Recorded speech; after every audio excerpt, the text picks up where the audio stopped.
What's going on, AJ? What's up, Brian? Good to see you, man. It's been a while, and I am happy to be here on the inaugural season 3, episode 1 of GAMESCAST Live. Or are we on season 4? I don't know. But at this point, this is usually the last good season, and then things start going downhill after this season. Fortunately, we keep things pretty simple here without Parole. Each of our seasons lasts a decade. So roughly about 1,200 episodes per season. So this is welcome everybody. This is here at the start of season 2. So if you were like all upset that you didn't know what was going on last season, don't worry. We start fresh every single season, and there's no lore to get caught up on. All the inside jokes we scrap them, and we just start all new inside jokes. So which is why I didn't go. It's been a while when AJ said it's been a while. Wow. So, I thought anime had a lot of episodes per season. We're taking the crown. I love it. Take that, anime. Yeah, take that, One Piece. Who do you think you are? Awesome. Dude, you want to start the show? Because I don't know. I got nothing else to do. Yeah. I think so. Let's do this. Let's go.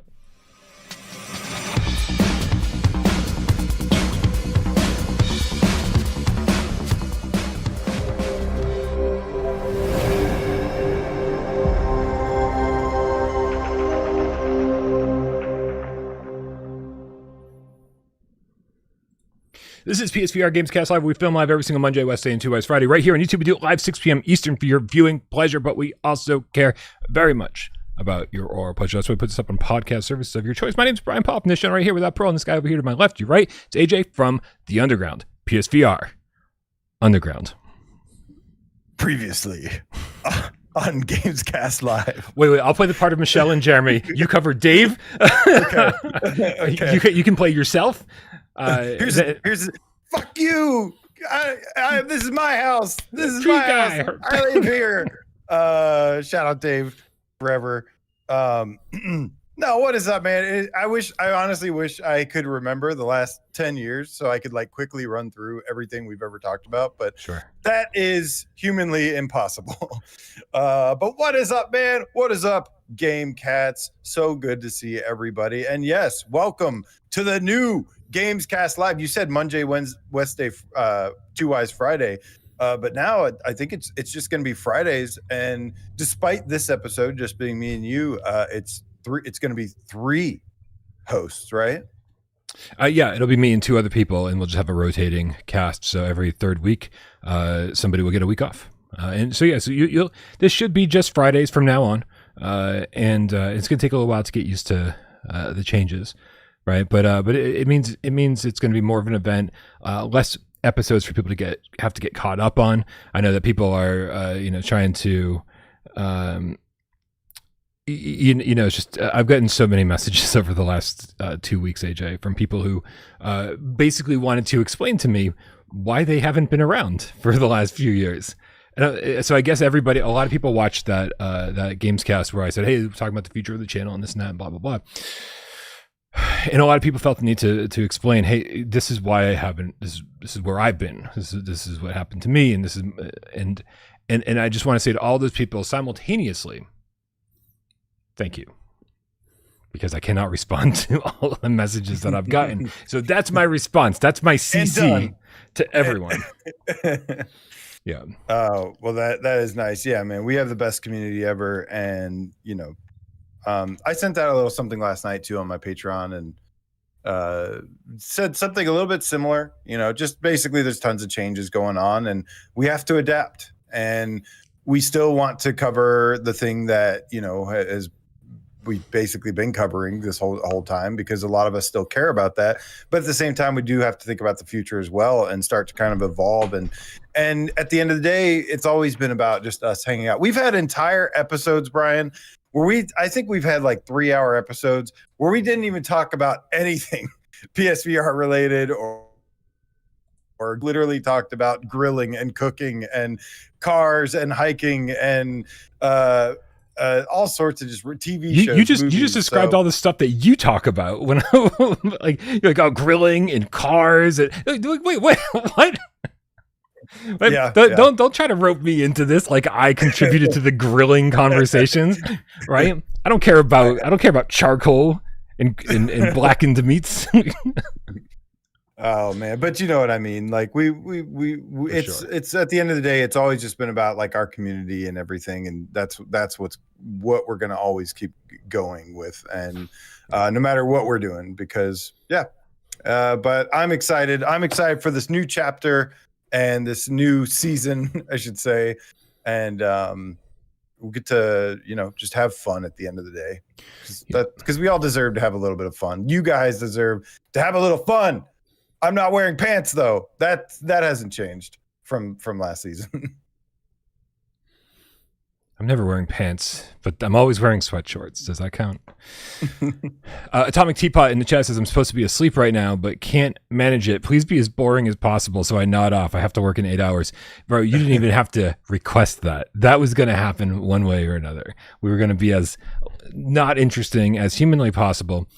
Although, AJ, I will say that pretty interestingly, when we were trying to kind of last minute last night figure out who's going to be on today's show, we're just kind of spitballing things that we've been doing, and so we try to figure out like who all has been doing the same stuff, right? And you'd mentioned that you saw Hokum.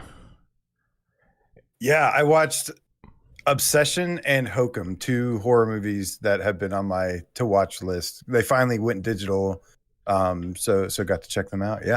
Yeah. What'd you think about Obsession? It was good.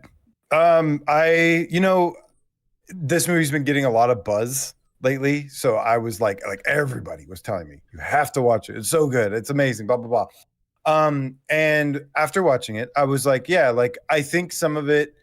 Like I'm surprised that it's getting as much buzz as it is, not because it's bad, but just because it's like a pretty solid, horror movie. I think part of it was that it was just, there's not a lot of good horror movies. So like, it's really exciting when there is a good one and one that's like slightly different. But if you actually unpack some of the themes that the movie like has, like I think that's where you can actually have like interesting conversations around it and actually go deeper with it. So I do appreciate that aspect of it. No spoilers, but there's a lot you could really talk about. Kind of like when we played Madison and we're like, yeah, it's a great Madison VR is an amazing horror game, but then you start like talking about like the morality and the actual stuff that's deeper, the themes and the things that they're dealing with, and like it gets like really crazy and interesting. And I think this shares some parallels with it. Yeah, I mean, I think that as great as the story was, it was kind of following Kari Barker's career in seeing what he had done prior to this, and then making this movie for less than $1 million, and I think it's made like 800 million or something like crazy like that, and it's outpacing Star Wars and all of that. I think sometimes the story of how the movie was made and the story about the movie is better than the story in the movie sometimes, but fortunately I feel like this one tackles both pretty well, and I think I was, I don't want to say I was underwhelmed when I left the movie theater to see Obsession. But I think so many people had said, and people from all aspects of my life, people who just don't watch horror movies and people who do, all said, oh, you got to go watch it. You got to watch it. You got to watch it. You got to watch it. And it's so infrequent that happens. And I was kind of expecting just an absolute masterpiece. And so I think I was a little disappointed when I left. However, over the course of the next week, I kept thinking about it, and my mind kept going back to it, and a lot of the cool moments, and the way they tackled a lot of the events. And I just kept thinking, man, this movie's way better than I'm giving it credit for. And so I kind of want to watch it again. I do too. I'm a little jealous you got to see it in theaters too, because there's some moments where I was like, oh, like this. Yeah. It was genuinely pretty creepy or scary even at times, and with us, like it was just these subtle things. Sound design. I've always said I'm really sensitive to sound. That's why Dread Halls was terrifying to me, but yeah, like I said, there's more to unpack there, and I definitely appreciated that about it. Yeah, and actually, well, it's because of Nick Milo that I went to see it in the theater because I was like, oh, it's whatever. It doesn't sound like a like super crazy movie I have to see in theaters because it's not going to be a lot of special effects and, you know, crazy over the top CGI or whatever. And then Nick was like, oh, it's because of the sound that you're going to want to see it in the theater. And he was absolutely fucking right. It's funny that you mentioned that it's what, like an 80, it's like what, a 750,000 budget or something. And it's made like 80 million, 800 million. No, I think like 80 million. I don't remember. It's made a lot of money though. But to me, it kind of strikes me. Obsession made. What is Google? What is Google? So it's the AI overview, at least, is saying it's grossed over 406 million. Okay. And on what budget? 750,000. Okay. So it was 750K. Made 400 million. That's awesome. I find it funny because I've compared a lot of like what's kind of happening in the game industry right now, kind of similar to what happened to the movie industry, where it got so big that bubble has kind of burst, and a lot of, you know, it's going to be hard for me to talk about some news. We have some, you know, I don't know. It's been rough. Just everything. Talking about like gaming news has been kind of rough lately, which has made me kind of go back and play like older stuff to remember the good times. But the games industry, I feel like, is gonna be in a situation like this in a couple of years. Like there'll be some huge hit games. We got Grand Theft Auto 6 is coming out, you know, relatively soon, and that's gonna be huge. There's gonna be, you know, some really big games coming here and there. But then over time, it's gonna be like, at what point? I just feel like at some point the games industry is going to do the same thing, where you're going to have these like indie games that just completely start surpassing these big IPs that are being run by like corporations and executives that know shit all about video games and whatnot. And I look at a movie like this and you're saying like it's overtaking Star Wars. Like, so it's like this shit's going to happen eventually where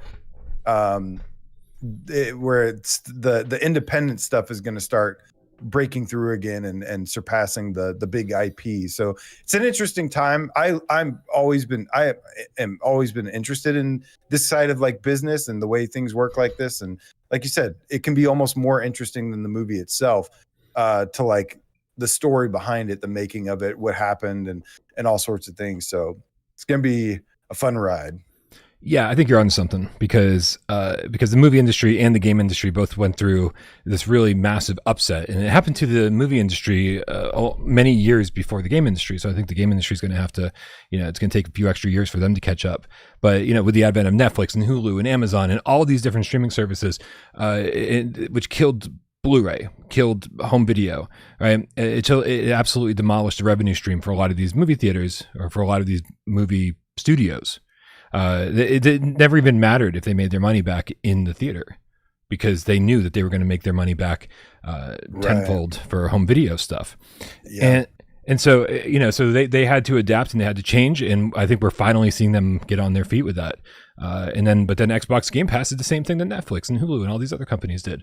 And really made it hard for some of these studios to make a profit. People started expecting games for free as part of their subscription. And you know, I think, that caused a lot of problems, and I think we're slowly figuring that out. Although I think we're still 5 to 10 years away from being completely back on our feet. Yeah. Real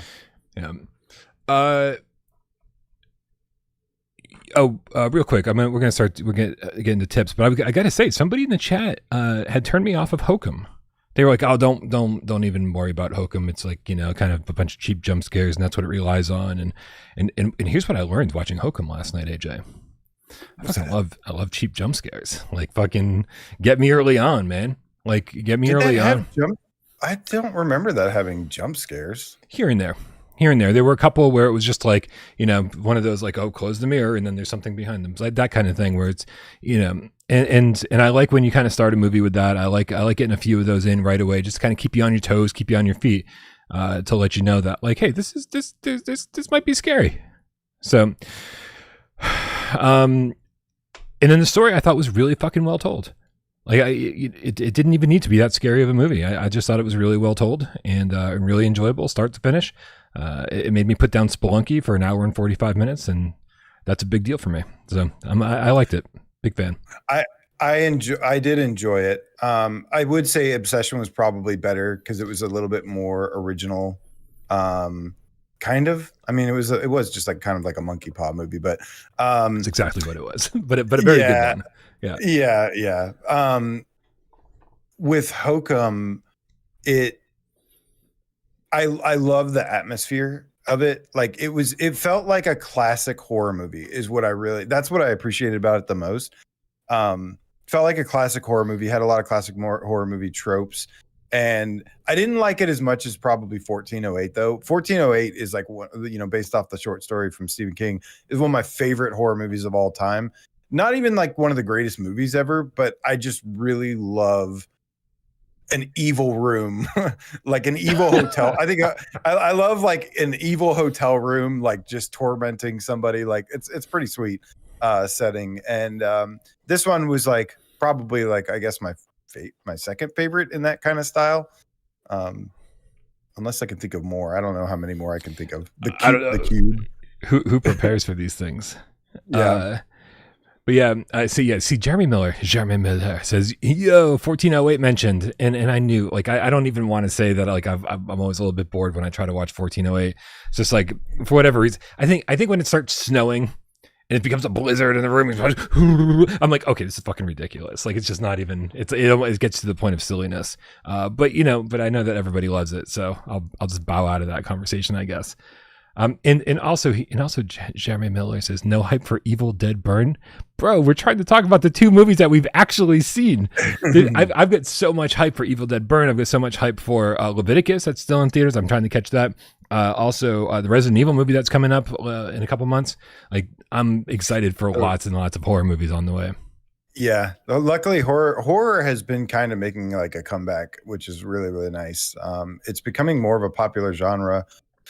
It's because the studios realize they can make them very, very cheaply and make a lot of money off them. That's like Neon and A24's entire business model. Blumhouse too. They're like, we'll just pump out like fucking 50 of them a year, and one of them will pay for all of them. Like one of them will hit and just make millions. I love that there's love for 1408 in the chat. You got to get there's one ending that's better than the other though, because there's two endings with it. There's one that's better than the other.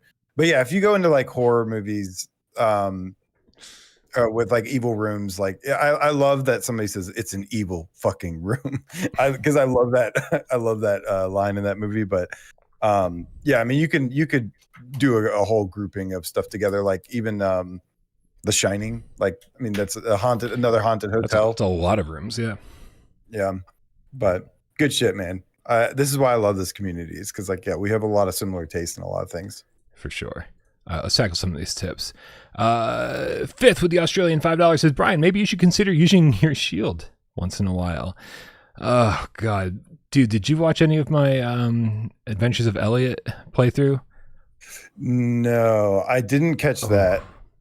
I mean, I watched a little bit of it, but not much of it. It's a good game. It's a good game, but like I need to go into the options and turn down some of the voiceovers. You basically have a floating robot companion in the form of a princess who's talking in your ear the entire fucking time. And when you're kind of sucking at battle, she goes, maybe you should consider using your shield. And I'm like, you fucking piece of shit. Don't you tell me how to fight my battles. I was like, why don't you get out here and show me how to use that shield, princess? I was getting real fucking mad at her. Yeah, I came in, I tried to watch it, but I came in at a really weird time where you were like just in a random part of the game, just kind of just chilling, playing. And I heard like Rye Pop and like, yeah, that was part two. I forgot that I was in voice chat on Discord and it was while I started the stream. And so they just, people just kept joining and hanging out and shooting the shit. I was like, wow, this is what a fun way to do a live stream. Literally by just like talking to your friends while you're playing a game. It was literally like just hanging out in Discord. Like I was having fun, just like listening to the conversation, the banter and stuff. And I'm literally just airing my free time now. Like I'm just live streaming my free time. Because this is what I do. I play video games and I talk to my friends on Discord, and now you guys are part of that. Yeah. It's pretty sweet. And then, but it'd be cool to like get like a review of it eventually too. Like, yeah, absolutely. Grandpa's Barbecue or Game Cat with the Australian $2 says, since you brought it up, how is the grilling, AJ? Oh my gosh, man. It's going very well. I did all my food prep this week, Brian, on the grill. I did an entire week's worth of food prep. I was completely grilled out. Dude, 4th of July. I hope everyone had a great 4th of July. I had a pretty good one. I went to a party. Um, I bought a bunch of boom boom, and I don't usually buy fireworks, but I actually bought a shit ton Boom, of boom. big ones because they're legal in they're like legal in Georgia again. So it was nice, man. Like even Kroger had some like good shit. I bought, you guys would be proud of me. I bought the Pirate's Curse was my finale. It shot like 16 giant things in the air. And I also got Moon Martian, which was nice. And then for my love of cars, I got these two little Indy cars that like you light the back and they race or whatever. And mine, I raced Allie and mine went backwards. And so she won. But it was nice. I got to like, people were like, oh, you're like, they were giving me like praise. Like I got to kind of be like the hero a little bit for bringing fireworks. Which was nice because I don't usually ever do that. But anyways, grill. Sorry, I'm like all over the place. I grilled cheeseburgers for 4th of July. The next day, I grilled steaks with vegetables, zucchini, squash, green peppers, and mushrooms. And then like throughout the week, I grilled more vegetables, which grilled zucchini and squash, by the way, is like amazing. And then I grilled more steaks. And then I grilled a bunch of brats, and I had like brats and vegetables all week long that were grilled, and they were delicious. And I can't wait to do more. It was amazing. And that's grill talk.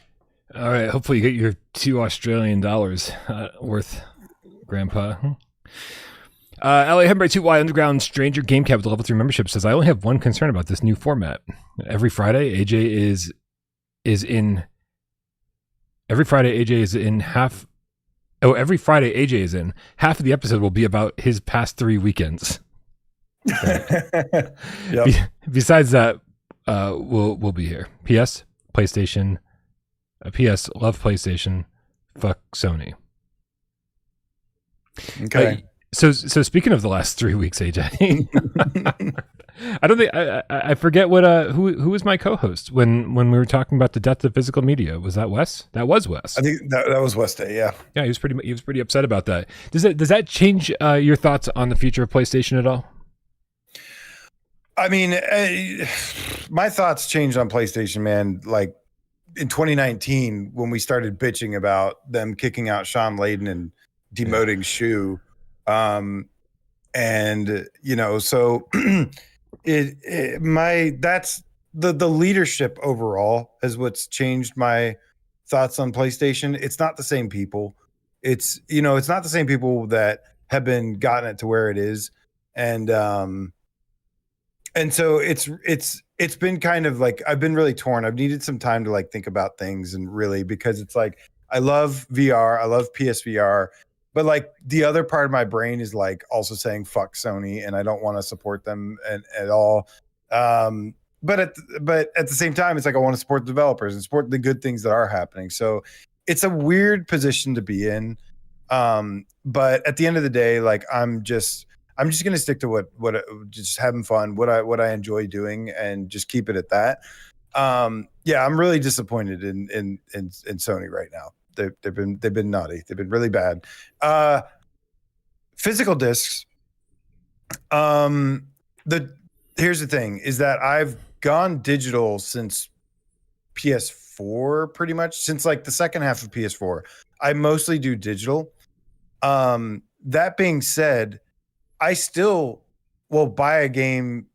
I will kind of double dip sometimes. I have a physical collection. So yeah, I am impacted by this. I really don't like this at all.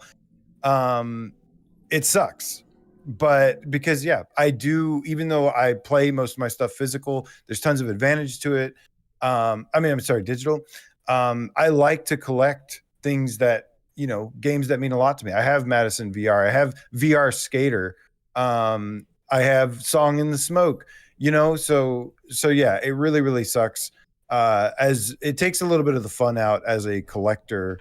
Definitely take that's eventually going to be taken away, which really sucks. I was mad at them and canceled my PlayStation Plus membership. I was like, I did too. That'll show them. I did as well, actually. I canceled my I wanted to make stuff about it online, but I was like, it's like I've like, honestly, I need to like step away from like reading like Twitter and everything, because it's like that's just all you see right now. And so I did my little part, and I canceled my online subscription as well. And we'll see if I have any reason to renew it. But yeah, I want to protest and boycott in any way I can. And that's kind of hard when you run a PSVR channel. Yeah, well, branching out is good. Yeah, I just want to be part of the number of people who, you know, tried to make an impact. How will our voice be heard? And it's by punching them in the wallet, right? How does that feel? Yeah, and so it sounds like a lot of people did that. It sounds like you know, from the few sources that have been talking online, it sounds like Sony is really surprised by the feedback. I think they thought they were going to get away with this, and it was going to be just a handful of people who were like, "Oh no, I'm going to miss physical games." But it was, but people understand what this really means. People understand that it's not just about, you know, oh, I buy digital anyway, so it's fine, right? They understand what this really means for the future of video games, and so enough people who don't have their head in the sand, you know, have made a lot of noise, and dude, I think Sony was surprised by it. Shout out to the KFC and Domino's UK accounts for I love that like everybody is getting in on it and just giving them shit. Here's the thing though, is that they did expect this. They're not surprised by this. They're prepared for this. And they don't really care, because the people running the show don't care. They only care about money at the end of the day. They don't give a shit. Yep. And not everybody at Sony, just the people making a lot of these decisions. Some of these baffling business decisions, they're not baffling because they're just thinking about money is all they want. And yeah, it's what was I going to say? I lost my train of thought a little bit. They were prepared for this. The only way, no matter how much how much of an uproar online, I mean, bad publicity and stuff, yes, you can do something, but that's not going to hurt them as much as, like you said, hurting them in the numbers. Because if their business starts, you know, suffering, then that's going to get their attention. The problem is that might not fix anything either. That might just put them in even worse position and have to do even more cuts and losses and everything, and then have even more aggressive business people come in. So it's not good, man. It's not. To me, it's rough. The only thing that could fix it is if you have another like Sean Layden or Shuhei or Andrew House, somebody like that actually cares about has a passion for the industry and creativity and innovation. And if you get somebody like that back in there, that's the only thing that can really turn it around. But that's not going to be easy with the current people running the show. World of Longplay says Sony's stock went up after the announcement, so the investors are happy. That's the problem. Here's what will make the investors really sad, is that if this announcement actually keeps people from buying a PlayStation 6, right? Because your stock can't go up if people aren't buying your shit. And so there's part of me that hopes Sony doesn't backtrack. There's part of me that hopes Sony really fucks this one up and fumbles as bad as they did at the beginning of the PS3 generation, right? They're going to try to release a $1,200 console with no disc drive and say, fucking deal with it, because we're in control and you're going to do whatever we fucking say. And everybody goes, actually, no, we're not. Yeah. And I hope it bites them in the ass so fucking hard that they have to rethink everything. But as Bambino Ramos in the chat says, everybody fucking pre-ordered the new Call of Duty games. And so I think our protest didn't last very long. But we'll see. I think what we need to do is reassess if we actually need new hardware, right? I don't think anybody should be building a new PC right now or upgrading their PC. I don't think anybody should be buying the next Xbox or the next PlayStation. I think we all try to unite as gamers and say, listen, this fucking AI bullshit is crazy. You want us to spend like 50% more, or by the time this rolls around, 100% more on the electronics that we're buying because AI data centers are being built, and it's not even something that like really most people want, right? So I feel like we take a stand, we go, we're just not fucking buying anything. We're not buying anything for the next 5 years. And fucking, they'll figure this shit out, man. They'll figure it out real fast when their business tanks. Yeah, I think that's part of the other problem, though, is that they do have competition outside of gaming that's affecting them. It's not just like a competitor like Xbox or Nintendo or something that is forcing them to be a better games company. It's like there are things outside of it, like AI, for instance, and people's interest changing into other things. And I think that's what makes it an even bigger mountain to kind of, or a bigger hurdle for them to just be like, oh, we're sorry, and let's just start being nice to gamers again. It's like, no, there's not as strong as a player base as there was, and not as, it's going to be hard to win a lot of those people back, like that are just moving on to different things because there's more fun things. There's, this was always the most fun like place to hang out and do stuff and spend your time and get away. And now it's like, no, there's other options now than that are more accessible and seem easier to do and get into than there were. So it's a little bit trickier, but it's, like I said, it'll be interesting kind of watch the line. I'm prepared, Brian. I've got my what I call the Game Boy that Sal gave me. And I've been having so much fun with that. I've been playing Parasite Eve. I think every time you're on the show, we should rename it the Game Boy that Sal got AJ. Like that's going to be the topic because I'm down with that. We can talk about retro games. Dude, it's so great. Retro games are amazing.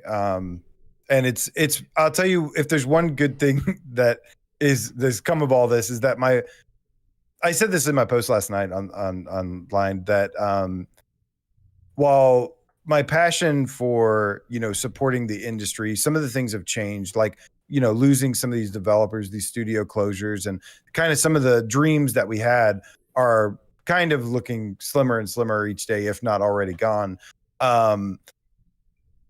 My love for gaming itself has been kind of reignited. Like usually it was just this niche of just VR, this is my little corner that I like being in. And now it's like, oh, well, that's kind of the state of all games. I mean, when you have the developers that made Doom suffering layoffs and everything, it's like, yeah, everything is fucked.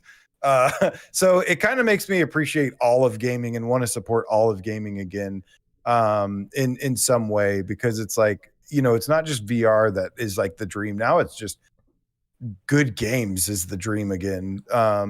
And yeah, I don't know. Because of this thing that Sal got me, I've really been getting back into like some retro games I missed out on, like Parasite Eve, Dreamcast, PSP, Nintendo DS. I've never had a handheld console in my life. DS is so good. Except a Game Gear in like the early mid 90s. I had a Game Gear for a little bit. That was it. I never had a Game Boy. I never had a DS. I never had a PSP or Vita. So like I've always been like loving playing on the TV. And then when I got a VR, obviously I didn't use my TV for like years.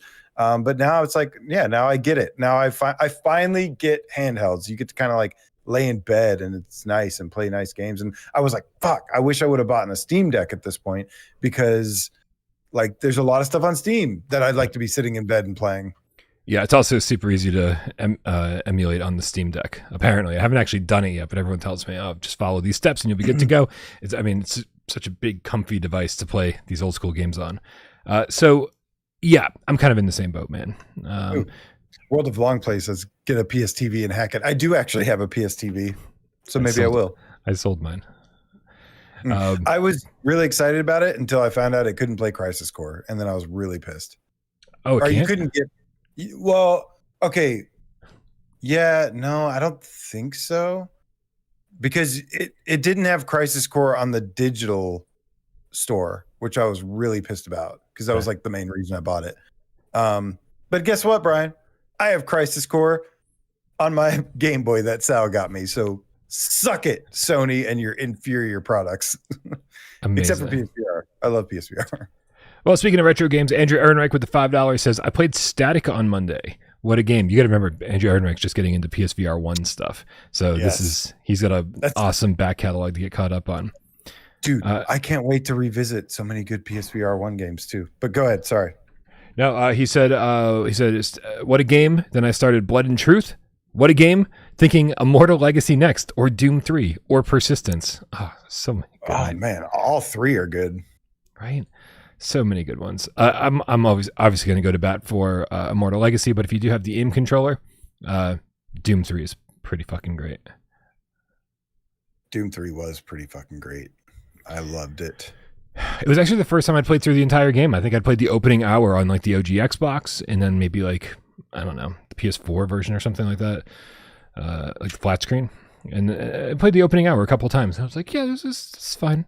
But in VR, changes everything. Hold on. Gail Ben Balo. That's probably it. Galeb and below. Can you just tell me in the chat? I'm sorry. With a $10 tip, says all of these layoffs and closures bum me out, but I'm excited to see that the core dev team from Sanzaru has made a new studio. So that's good news. That is really good news. The people that made the Meta exclusive one, the big RPG, right? Is that Azur's Wrath? Yes, thank you. I just know Sanzaru from what I think they were the ones who did Sly Cooper 4. Right, they took over for Sucker Punch on Sly Cooper 4. I think I could be wrong. I don't know. It's been a long time, but they did some PlayStation stuff back in the day. Oh wow, that's cool. But the thing is, Gail in the chat. I just don't want to keep mispronouncing your name. But the good thing. About all this stuff, I don't know if you can even call it a good thing, but it's probably the silver lining within all these layoffs, is that game developers want a game dev. That's what they want to do, right? It's what they're passionate about. Most of them, do it not because they're making tons of money. It's because they just fucking love to do it. And so I really do hope that all these people who got laid off land on their feet, start new studios, and we start hearing from them within the next year or two, because very, very talented people losing their jobs really sucks. Yeah.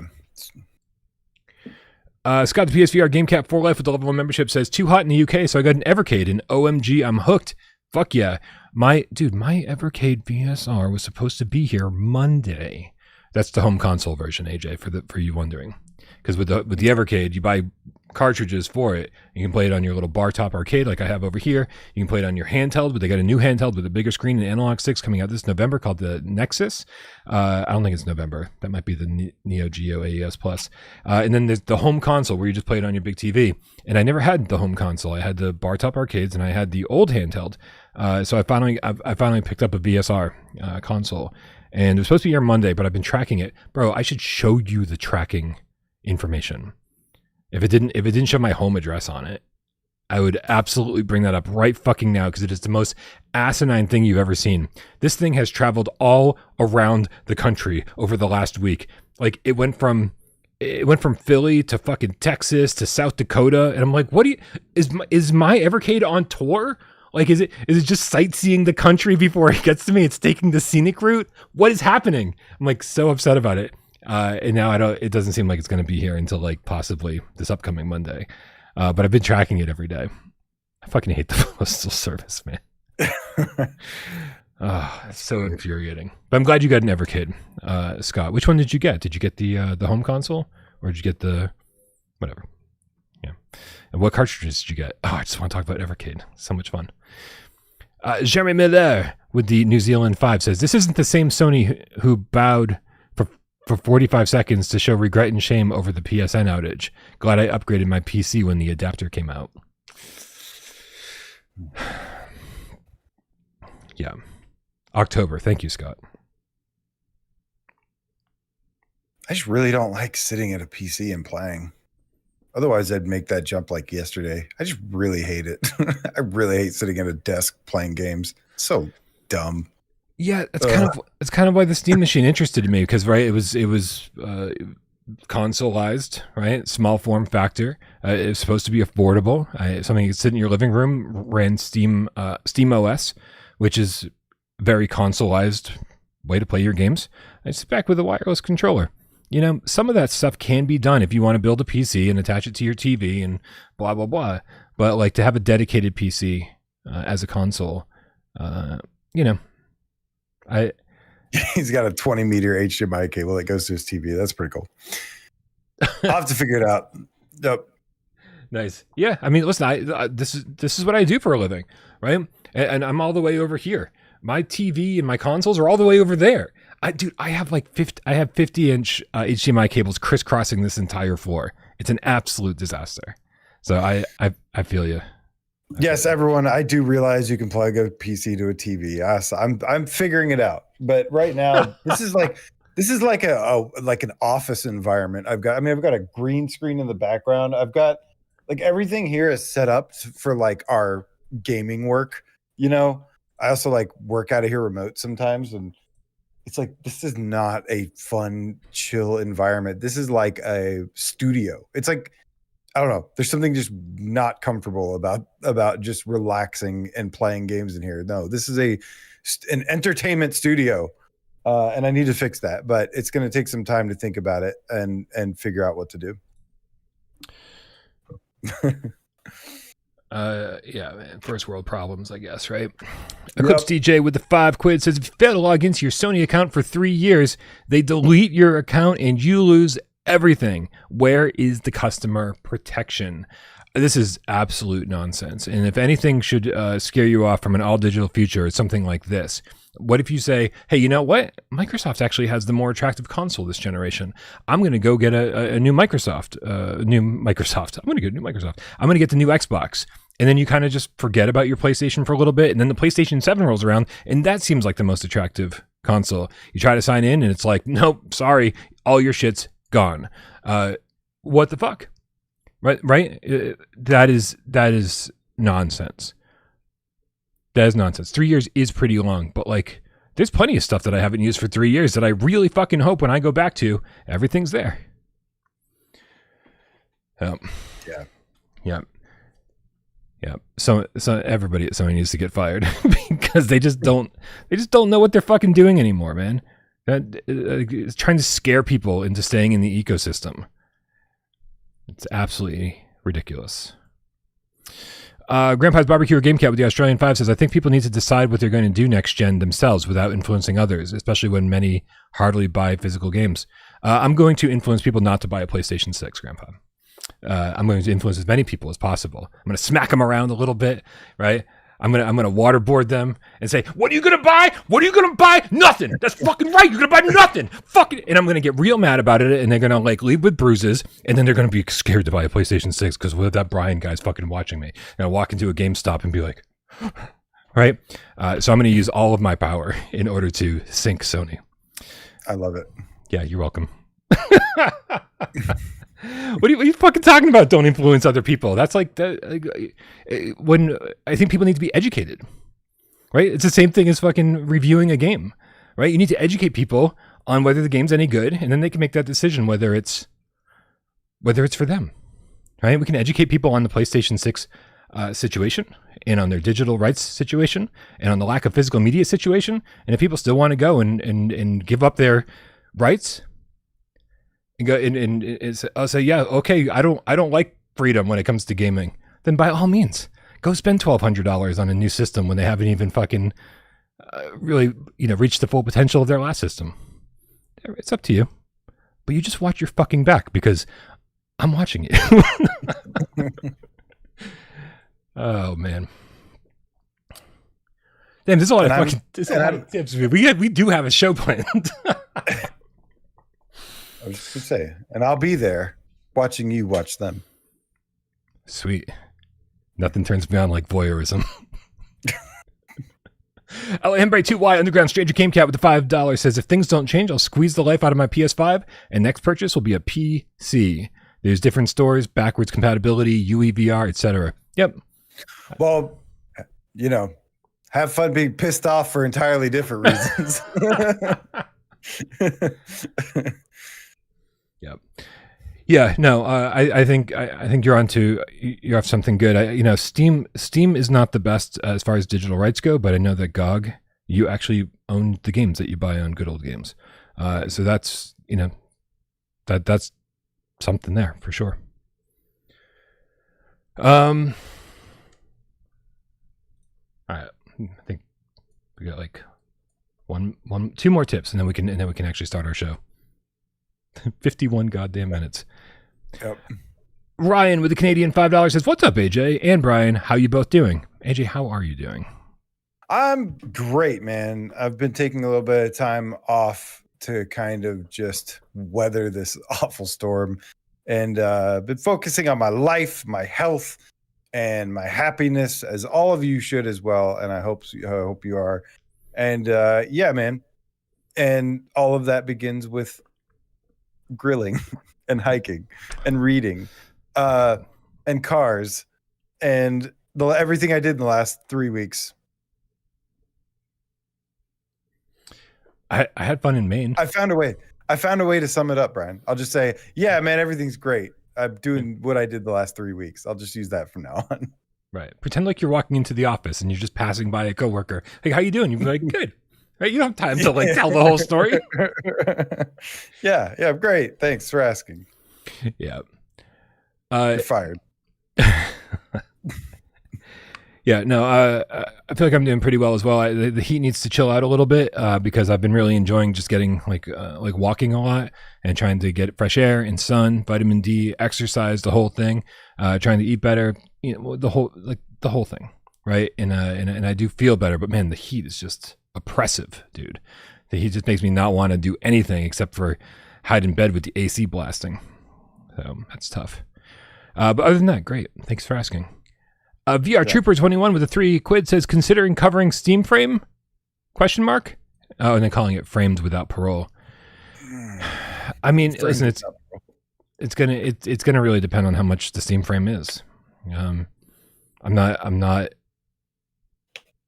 Yeah, I don't know. Like I fell in love with PlayStation VR, right? Because of, man, it was so comfortable. And I actually, even though like there were plenty of reasons to hate the Move controllers, like I thought the whole light tracking thing was charming, and like the fact that we as a community sort of came together and were telling developers like, oh, hey, there is an established control scheme for these things that don't even have an analog stick. You hold the move button. This is how you walk. Oh, and this is how you turn with these two buttons over here. And it just felt like there was this, I felt like we were part of like this exclusive club, right? And so it just became more and more endearing to me as the years went on.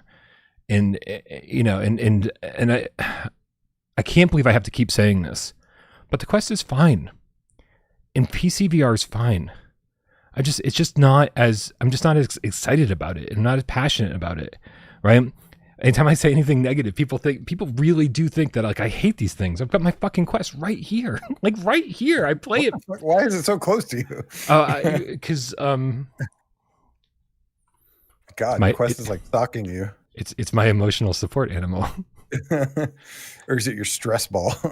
I just try to make Tornado jealous with it. Like I'll hold it in my arms and I'll pet it, and the Tornado will be like, "What the fuck is going on over there?" and then she'll give me attention, and I'm like, "This is how I emotionally manipulate her." It's a great use of a Quest.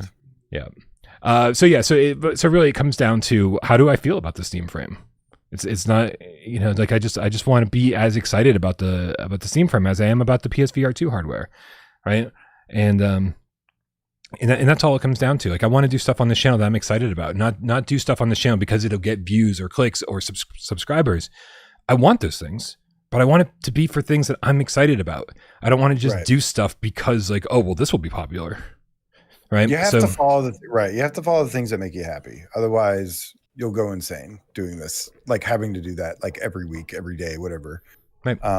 And I share a similar sentiment. Like, yeah, like I would never expected to like branch out with interests again with other things. And it's like, I'm actually really happy for myself that I can actually enjoy like some flat screen games and stuff again.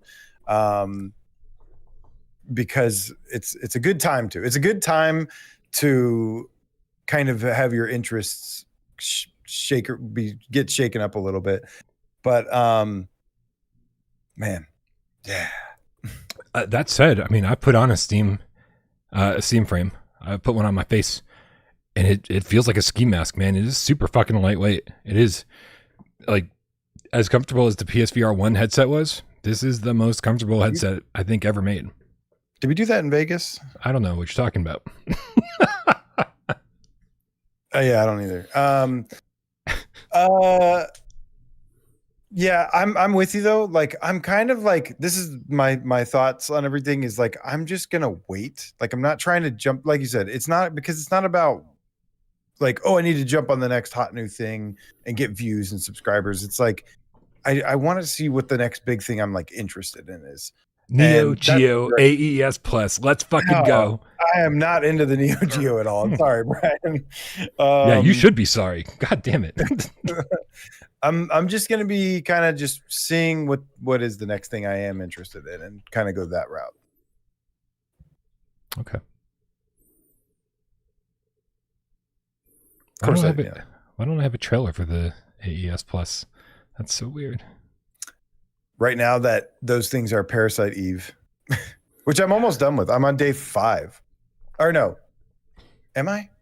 I think I'm about to get to day 5, perhaps. Yeah, the last chapter. There's technically a day 6, but I think it's just the final boss. I'm like 5.5 hours in. It's really good. Did I tell you what I want Sony to do? I want Sony to re-release the PlayStation 1, right? Yes. Wireless controllers, HDMI output, but essentially the same hardware. It can play all of your current PlayStation 1 physical games, but it creates this new retro type market, right? And Sony can re-release all these old games, hundreds and hundreds of games, right? And you can kind of sell them at a premium, say $40, $50, whatever, right? I think people would buy it because trying to get these things new on eBay right now, most of them are in the hundreds of dollars, if not more. And so I really feel like they should follow the AES Plus model and be like, hey, we made it easier than ever for you to play your PlayStation 1 games, but also developers can make new PlayStation 1 games, right? Sell them physically, no digital store, all physical. Right. So for all the collectors out there, for all the people who love retro games, it's like this whole new wave of PlayStation 1 games. Think of the games like Parasite Eve with these pre-rendered backgrounds and that still look amazing today. Right. You and I were talking about the CG cutscenes that are just fucking bonkers. They look so good. Right. So I think they should consider it. I think the PlayStation 1 was easy to program for. Don't forget that games like Metal Gear Solid 1 was on the PlayStation 1. Resident Evil 1 was on the PlayStation 1. Think of the kind of new games in those types of genres that we could be getting, and they could charge $40, $50 for them, you know, and or 20 if they're these kind of budget titles. Have a brand new ecosystem. Sony wants to make money. Get experimental. Try something new. Do something like this.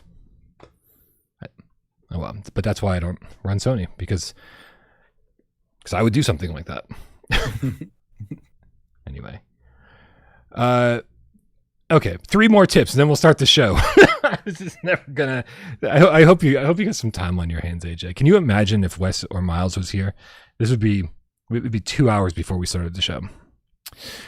I can't wait. It'll be great. That's how it used to be, man. That's when GAMESCAST was what people generally liked the most was when there was 3 people and it was like me, you, and Dave, and once a week, kind of special. Yeah, once a week, kind of special, very special, and just shot the shit. And there was a lot to talk about. Now it's Friday, so there's gonna be even one more day's worth of stuff to talk about. Yeah, but we don't get to talk about what happened the previous Friday because we've already done. Anyway, it doesn't matter. Grandpa's Barbecue or GameCat follows up with the Australian 5 and says, "Yeah, but too many people are mindless cancel culture followers." That's true. That's true. But most people don't have much of a backbone, right? They go, oh, if I can cancel that. And then the second that person does something great, they go, oh, I forgot. I forgot about all that stuff that they did. So, yep. People are not great. Scott, the PSVR GameCat for life, following up with the Everkid with the £5 says, Brian, I got 3 super pockets. Damn. A Capcom one, a Taito one, and a Technos one. And the home console, the VSR, and 8 carts. So basically my whole childhood, I'm happy. That's so good. I got to be honest, I'm not a fan of the Super Pockets. They are very Game Boy in size. And it's like, I just need a bigger screen than that. I'm too old. I'd be playing like this with the screen right up to my face. That's why I'm excited about the Nexus. But those are very cool and very cool collector's items. Awesome, man. Enjoy it. I'm going to do some Evercade stuff on the channel as soon as that VSR shows up. All right, 4 more tips, then we'll start the show. Comic book guy Game Cat with the 5 quid says it might be a box office flop, but I do recommend seeing Disclosure Day at the cinema. And P.S. Where's Miles? Well, it was supposed to be AJ and Miles today, or AJ and Wes today. But you know, as everything happens on Without Parole, it's all chaotic and last minute, and trying to just figure out how to make things work. They will be back though. They need just a little bit more time, and then it'll be glorious. Maybe we'll let them go on next Friday. And I've heard such mixed things about Disclosure Day. I think there's too many movies that I'm personally interested in, like that I really, really want to see. I'm already not going to the theater to see all the ones I want to see, right? So Disclosure Day which is something that like I didn't have any interest in. I have to just wait until it shows up on some streaming service. But I will remember you, comic book guy, when that day comes and I'm flipping through Netflix and I'm like, oh, Disclosure Day. Remember comic book guys, that was great. So, yeah. I gotta be honest, I don't even know what Disclosure Day is about. I still have to watch like Backrooms and something else, a bunch of other stuff. Oh, right, Backrooms. I didn't even fucking see that in the theater. But I'm sure that'll be available to stream like next month, I'm sure. So Infinite Loop with the level 2 membership says adding just another tip to delay the show. Excellent. Thank you. That's great. Mad Vegan with the $2 says we all need to throw a week's worth of money at you. Okay. Now listen, you're not going to hear me complain. But you also don't have to do that. I'm just, as we always say, we're just happy that you guys are all here. He also sent 5 Without Parole gift memberships. Congrats to all the recipients. And which was looks like Imzadi, Bambino Ramos, Durbin Brown, Inspector Gamecat, Ramos. Right? Good to see you here, buddy. Thank you for your generosity, Mad Vegan. Much love. You want to do a show, AJ? Brian. Yes. Awesome. Well, I know it's a little bit late. It is the 10th, and I think this information usually comes out on the 8th. However, we did find out what the top-selling PSVR2 games for June 2026 were. And so let me bring that up real quick, and let's see if we can see this. Here we go. Oh, that's how that works. Hold on a second. Let's do this instead. All right, here we go. I'm going to start at the bottom of the list. Oh my God. Oh man, Europe. Oh no, I was just going to make fun of Europe because their number 10 was Escape Backrooms Horror VR. But then it made it to number 6 in the States. Oh God. Yep. And this is the importance. Is that one of those AI slop games? Yeah. Yeah, unfortunately. Okay. And I just got to take Miles' word for it because I haven't actually played it myself. But this shows you the importance. This shows you the importance on capitalizing on an IP when something's possible to happen. When an Alien movie comes out, there should be an Alien video game that comes out. An Indiana Jones movie, an Indiana Jones video game. I mean, come on. This makes perfect sense. So even the crap slop game charted because of... Yeah. Anyway, number 10 in the... Charted, all right. It should be uncharted or discharted. I gotta take some antibiotics for my dischart. Gorn 2 was number 10. I heard it was better than the first Gorn on PSVR2 anyways. Sure. Yeah, no, it is. I mean, yeah, I think there's more weapons and more boss fights and that kind of stuff. I've only played the first hour or so of it. It's fine. If you like the first Gorn, you'll like the second Gorn. So there's that. Arizona VR, Arizona Sunshine VR remake clocks in at number 9. Now it's called Arizona Sunshine VR because they're making a flat screen version. I knew that felt weird. Yeah. Eventually, it's going to be Moss VR on these charts. I know. Yeah. Metro Awakening. That's 2 already for Vertigo games. At number 8. Metro Awakening rules. Carry on. Sure. Absolutely. Synapse. Good to see Synapse. I'm guessing that some of these are just appearing again because of sales or whatever. Or if you live out in the UK, Synapse. Okay. I had to translate for a second. Sure. Escape Backrooms Horror, number 6. Arizona Sunshine VR, VR2. Okay. Yeah, it's really fucking does not roll off the tongue like Arizona Sunshine used to. Also, why isn't it Arizona Sunshine 2 VR? Just saying. I don't know. I think they got that backwards too. All right. Well, that's the 3rd Vertigo games. And there's a reason I'm counting Vertigo games here. Right? Because their games sell. Their games sell. If Thief was on here, like we would just have we'd have a what's that called? A turkey? No, that's not. What was it when you get 4 frames in bowling? I don't know. 3 is I think 3 is a turkey. Yeah, well, fuck it. Job Simulator always on the charts. Among Us 3D VR, also terrible naming convention. Beat Saber at number 2, which is crazy, but good to see that people are still not as that. crazy as the number 1 in my opinion. Oh, number 1 is I Am Cat in both territories. Wow. That's fucking crazy, man. It took Newfolder like a year to finally get that game over here. A year longer than expected. I guess it's paying off for them. Yeah. That's pretty wild that this is like the number 1 game. There must be, you know what it is? There must be some like really viral videos online about this game. Yeah. That makes a lot of sense. Did you play it? No. Oh. I think it's fun. Yeah, it looked actually pretty decent. I watched you playing it and you were like climbing up to the top of the kitchen up above the cabinets like as high as you can. I'm like, yeah, that tracks. I'm like accurate, very realistic cat simulator for sure. Yeah, just being go piss off the old lady and everything. It's good stuff. Yeah. It looked all right. Not really my type of game, but hey, I'm happy that a little like indie game like this can have some success. Kisno says, did they even do any marketing for I Am Cat on PSVR2? I don't even think so. Like at the absolute most, they probably, with any luck, had a trailer on the official YouTube PlayStation channel. But that's the extent like that I can possibly imagine. What I want to know is what happened to the 10,000 wish-listed hunting sim game. There was 10,000 wish lists, Brian. What happened? Oh, everybody just bought it at launch. Everybody just bought it at launch. That explains that, Brian. Wait. Oh. They had 10,000 wish lists and it didn't chart, is what you're saying. Yeah. Yeah. This is why wish listing does not always translate into sales. I don't know if that was actually wish listed, but yeah, okay. You think they're lying?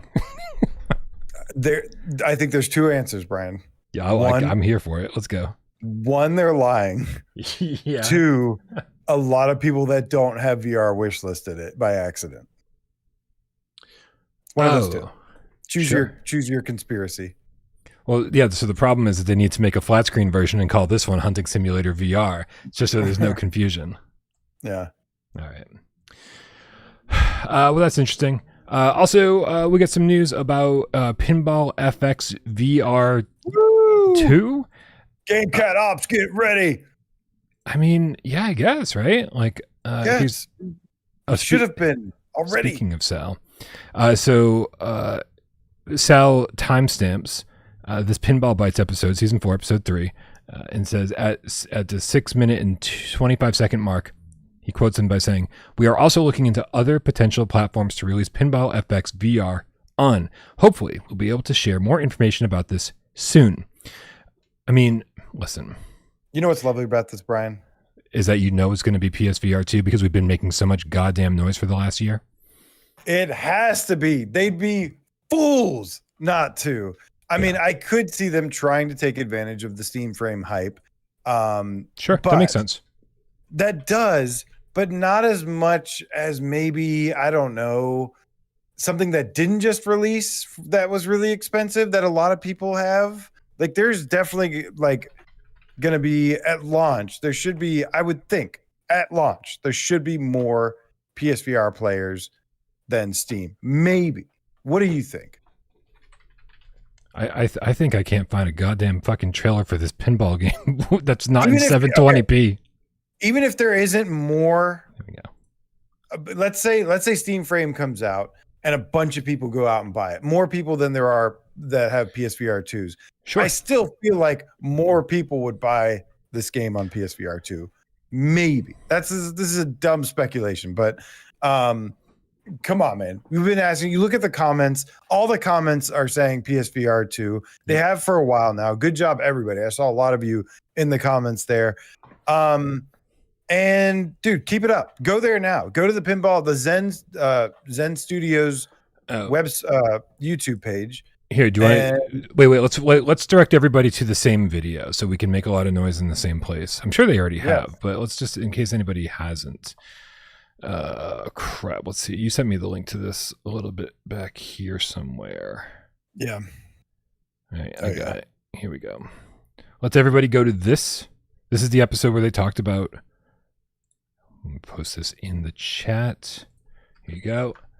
Everybody go to that link. Yes. And it could be happening.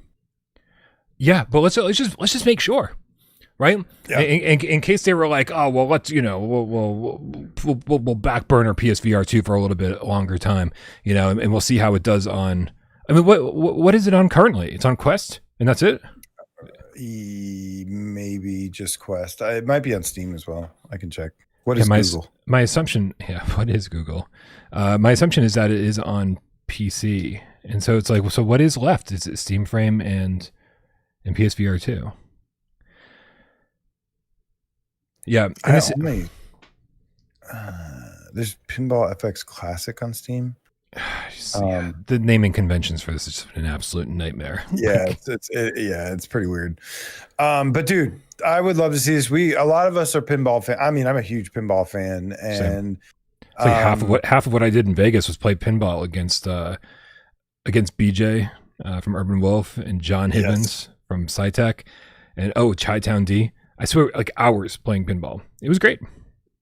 Yeah, the funny thing else that came with this announcement that also caught me off guard, that got me kind of excited. What's that? Was a Pacific Rim table. I love Pacific Rim, man. I was like, what? I'm like, wait, hold on. There's the possibility of this coming to PSVR 2 and out of nowhere. Like, how the fuck do you make a Pacific Rim table? I guess maybe money from studios, but I'm just like, that is the most random but awesome thing ever. I really love that movie. Add a comment. Hey, guys and gals. And yes, the acting, the dialogue is so. Actually, I think like the dialogue or the script in Pacific Rim, it's so like live action anime, like it's so not believable, but it's just a fun movie. It's just fun. I can't even see what I'm typing, so this is going to be all sorts of spelling mistakes. Pinball game to PSVR 2. We miss you. It was awesome on PSVR 1. Thank you, Corey 2016. Have a great time with your friends. All right, comment.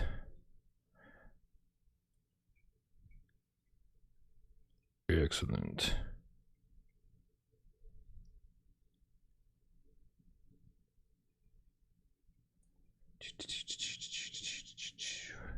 Cool. All right, I'll go back to this after the show and go and like everybody's PSVR 2 comment. Get on it. You guys got this. Do it. Do it. I hope it comes to PSVR 2. We've been asking for we kind of started a little late on it because we were like, they have this like exclusivity, blah blah blah. Maybe they still do. Maybe that is true, but I think at one point we were like, we should just be doing it anyways, even though we know it may not be happening anytime soon. And I hope Yeah, that was effective. I hope that. Yeah, we had the GameCat Ops channel up on Discord for like the better part of the last year or whatever. So, yeah, we even though we knew that the exclusivity deal, or we had good reasons to believe there was an exclusivity deal, I don't think that kept anybody from saying what they wanted to say. So good job, everybody. And here's what they know about pinball on PSVR2, that but it's not like a game that you go and you spend $20 on, right? It's a game that you go spend $20 on, and then the next thing you know, you spent $70 on it because you want to buy all of the tables, right? And so they know that like anywhere they bring this game, they're going to make a lot of money from the people who enjoy it, and then the people who continue to support it and keep buying the new tables and building up their pinball table collection. So it would be the dumbest thing ever if they didn't bring it over. They're just leaving money on the table at this point. Yeah, I mean, probably, but I'll be honest, like, even if this game came over and didn't sell, a bunch or enough, I still kind of want it to come anyways. This is one of those ones where it's like, yeah, even, it could potentially sell really well, but even if it, take the sales out of it, it's like, this is one that just really should be on this platform and would be really awesome to have. You will no doubt get people that are passionate and appreciate it. Even if there's like 5 people playing it every day, you will have a solid 5 people playing it every day. There's no multiplayer in Pinball FX, right? There wasn't on PSVR 1. No, just leaderboards. Okay. All right, next story. Pistol Whip Studio reportedly developing impossible to ignore multiplayer VR game. This comes to us from Scott Hayden over at Road to VR. Veteran VR studio Cloudhead, games developer behind hit rhythm shooter Pistol Whip, is ostensibly deep in development of their next title, which according to a recent job listing could be a multiplayer VR game that may also have a flat screen mode. We heard rumblings of this 2 weeks ago, I think. It sounds like there's a little bit more information here, though. The studio's listing for a new social and community strategist is looking for someone who is, quote, obsessed with multiplayer and co-op games, 2D and VR, and someone who can, quote, spot great player moments, jump on trends, or define your own. We're looking for someone to make our next game impossible to ignore, the listing says. Although the studio hasn't publicly confirmed it's indeed developing a hybrid flat-screen VR game, it would certainly be a first for the British Columbia-based studio. Founded in 2012, Cloudhead got its start, the gallery games, blah, blah, blah, blah, blah, blah, blah, blah, blah. The new job listing suggests Cloudhead is looking to make a big splash too, as the studio hopes to campaign across TikTok, YouTube, Twitch, Discord, Reddit, Steam, Instagram, and Twitter. Fuck you, it's called Twitter. The studio says it wants applicants to lead playtests, announcements, engagement, and work with creators and streamers on all the above. Adding essentially a, quote, viral marketing position to the mix also suggests the studio's next game is fairly far along. In 2024, Cloudhead announced it'd be working on 2 new VR games, although the studio has been mum on the specifics since then. Whatever the case, the studio appears to be attempting significant rebound after it was forced to lay off 70% of its staff, making for 37 affected employees. And if the job posting is anything to go by, one of VR's most senior and successful studios may hope a hybrid flat-screen VR multiplayer could be the ticket. Okay. 70% of the staff gone. Who's making this game? Are you just relying on marketing to sell this game, or is the game actually going to be good? Because making a multiplayer focused VR game is kind of a gamble for a studio that just had to lay off 70% of its studio. No? Listen, again and again and again throughout the course of doing this for the last 10 years, I have been proven wrong about so many things, right? What I think will be successful is never what ends up being successful, right? I think it's a massive gamble to put out a multiplayer game. New season, Brian. It's a new us. It's a new GameCast. It's a new industry season 2, baby. Does this mean we cancel all the old pizza bets and we start fresh? Yes, new pizza bet. Then I want to place a pizza bet. I want to put a pizza bet on this. Better pizza.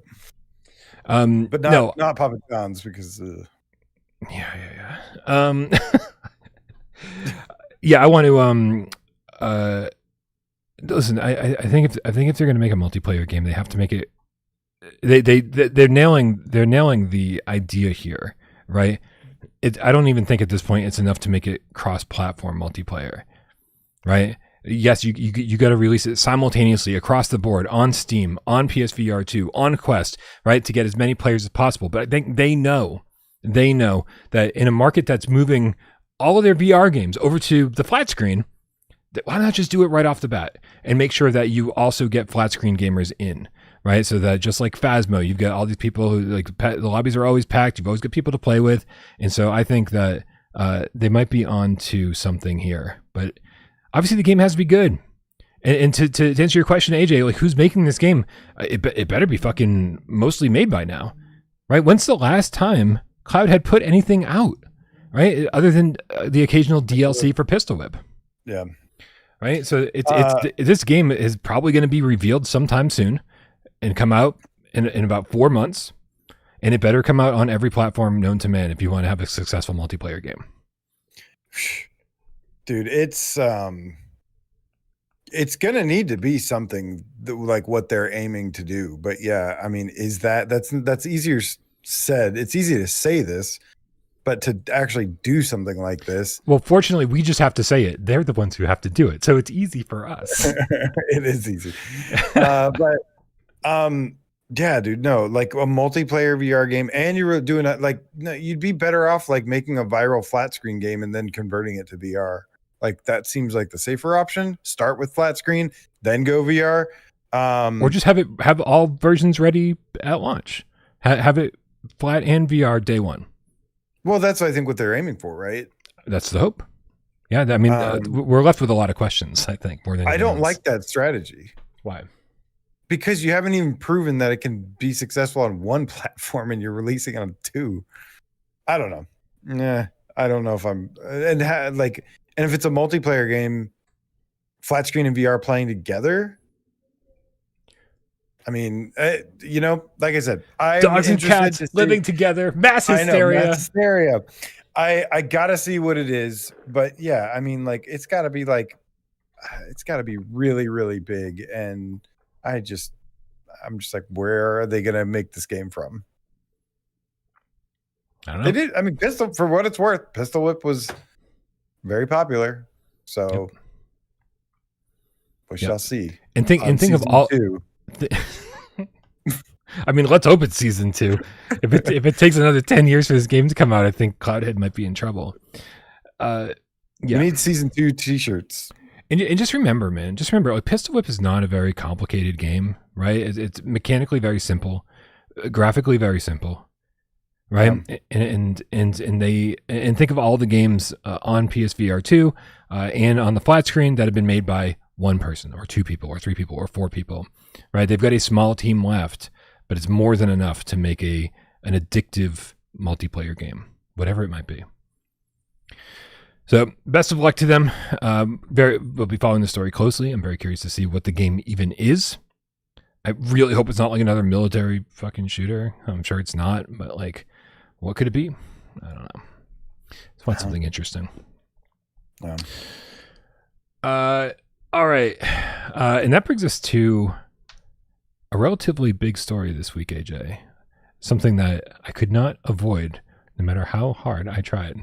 I could not even stream a goddamn flat screen game this week without people saying, how come we not talking about Microsoft Flight Sim? Woo! Oh, some good news for once. Yeah, holy crap, man. So Microsoft Flight Sim got a patch earlier this week. It's still in beta. Yes. Not the full release. Exactly. And man. But we have exclusive behind the scenes beta impressions. Ooh. Right here on Without Parole. Ooh, yeah, no one else has talked about this all week. Yeah, no. It's just us. It's limited. Only the chosen ones can talk about this, and we are lucky enough to be the chosen ones. Oh, who chose us? Was it Jesus? I don't know, dude. No, but people had told me all week. They were like they improved Asobo improved Microsoft Flight Sim to the point where the resolution is now as good as Ace of Thunder, is now as good as Gran Turismo 7. This is what I've been hearing this week, and I was like, all right, I guess we'll fucking see. So I played today.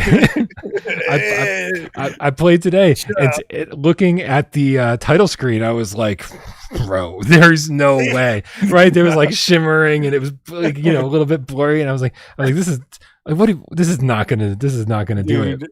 Dude, Reddit, I knew better. Like I saw Reddit's reaction. I'm like, I was excited, like, because I was hearing, better than GT7. It looks No Man's Sky good now. And I was like, see. Well, I mean, I was gonna say it might be GT7 quality now. So it's interesting. Is it sharp? Yes, it's a lot sharper than it was. I definitely did some pretty thorough testing on it in some ways. But I will say, for me, it's not necessarily about is it sharp or not. There is no question that it is definitely a lot sharper than it was. My God. But there is a trade-off from what I've tested. And not everything is perfect everywhere, but there is a trade-off. People are like, how did they do this? These wizards, it's amazing. I'm like, yeah, because the game doesn't run as well as it used to. Like I don't know about you, but I've definitely had some frame rate.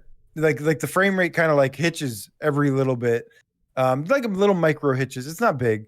But there's some like stuff, the way that it renders, there's more pop in. There's some stuff that, like, instead of where there used to be trees, now it's just like a gob of clay on the there's like no detail. I don't know. It's a trade-off. Everyone seems to be very happy about it.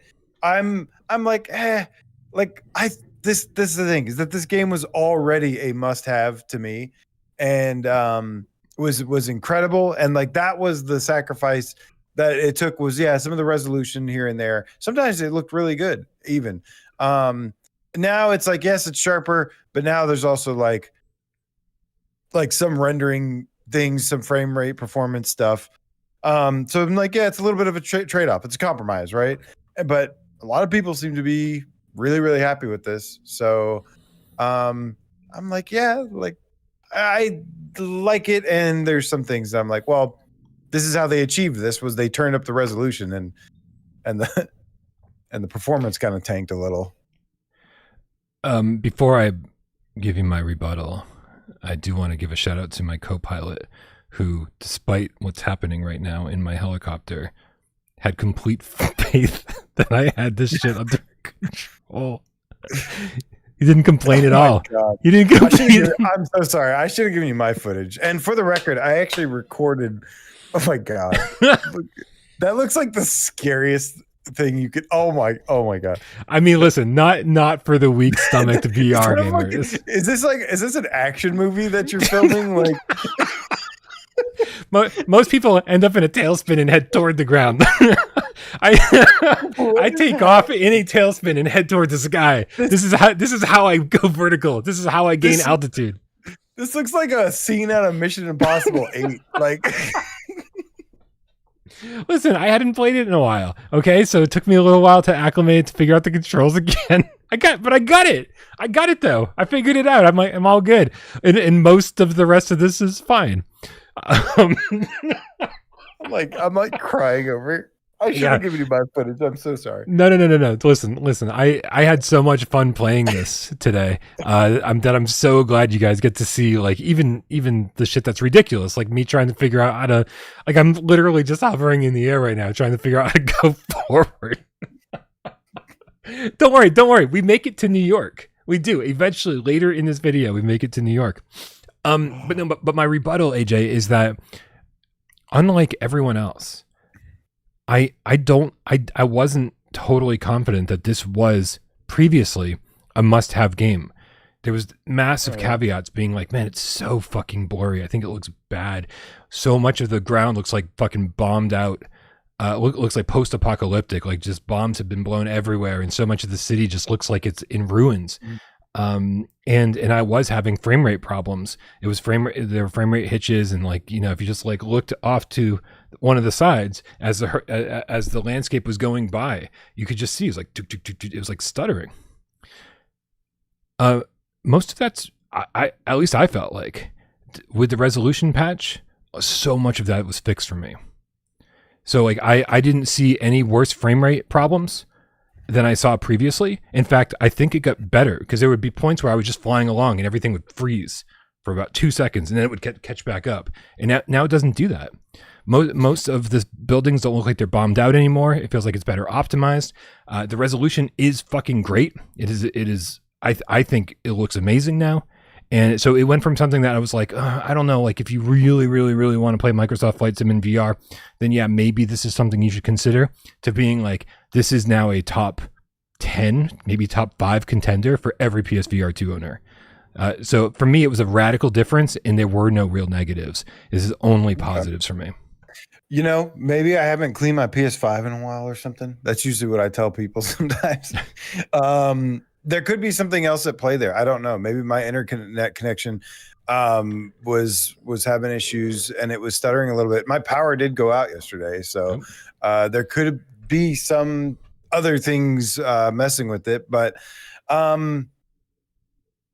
yeah, I do think it looks a lot better. I just saw a noticeable difference in rendering and pop-in. And like I said, there was like a part where I was flying over trees and I was like really excited to go like fly around like Stone Mountain, which is here in Atlanta. And I was really excited to see it again because the first time I saw it, it was like really, it didn't look as good as like it did on the social screen.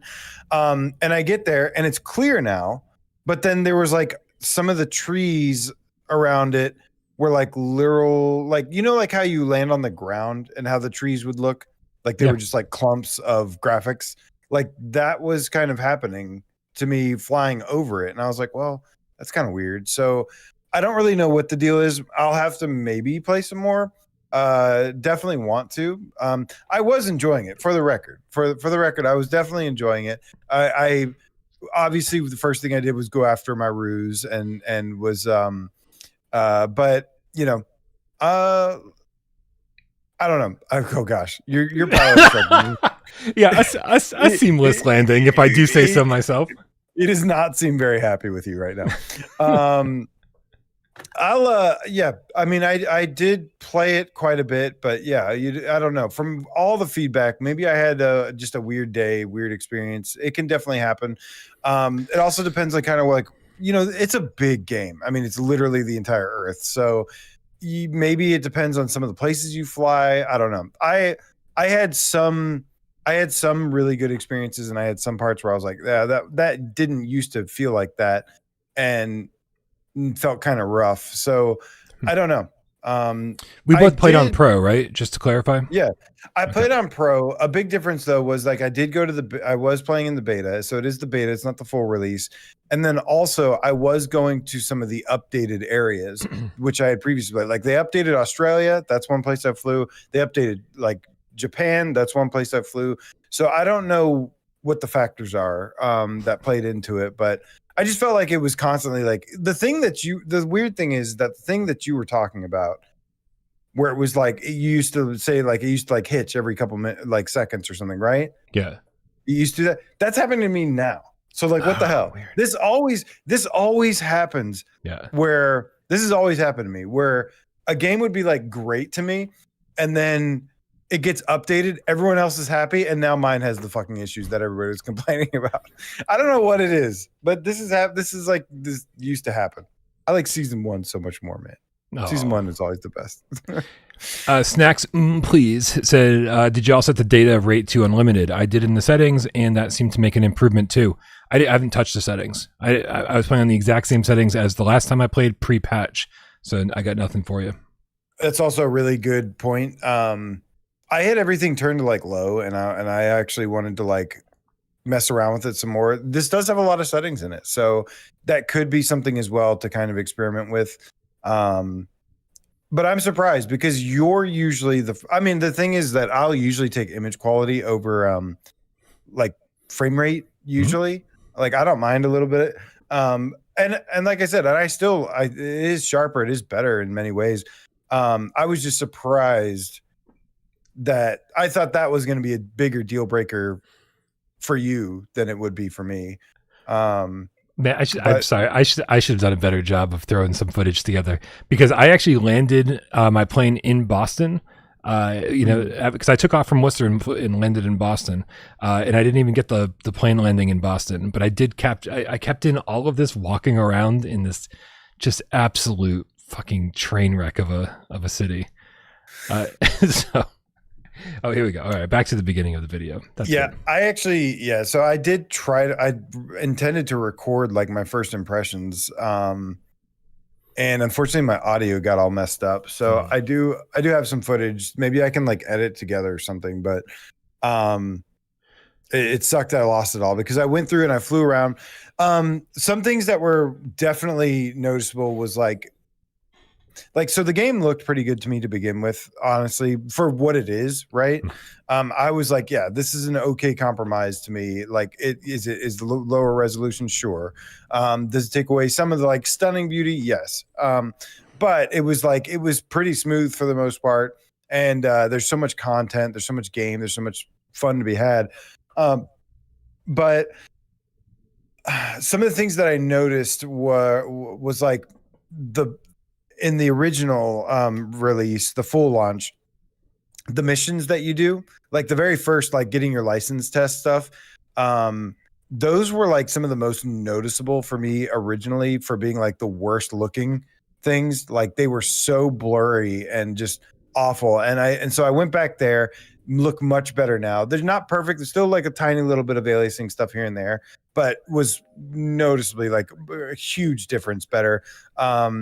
And like you get a little bit more detail, right? When the resolution's higher, you get a little bit more detail. Not the most detailed game to begin with when up close to everything, but from a distance, the detail is really nice.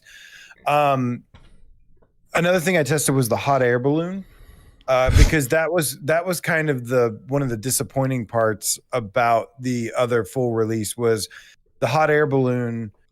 It's like you do this thing called like night glow or whatever, and it puts you above a city at night, and it's like beautiful lights, and it's dark and there's beautiful lighting.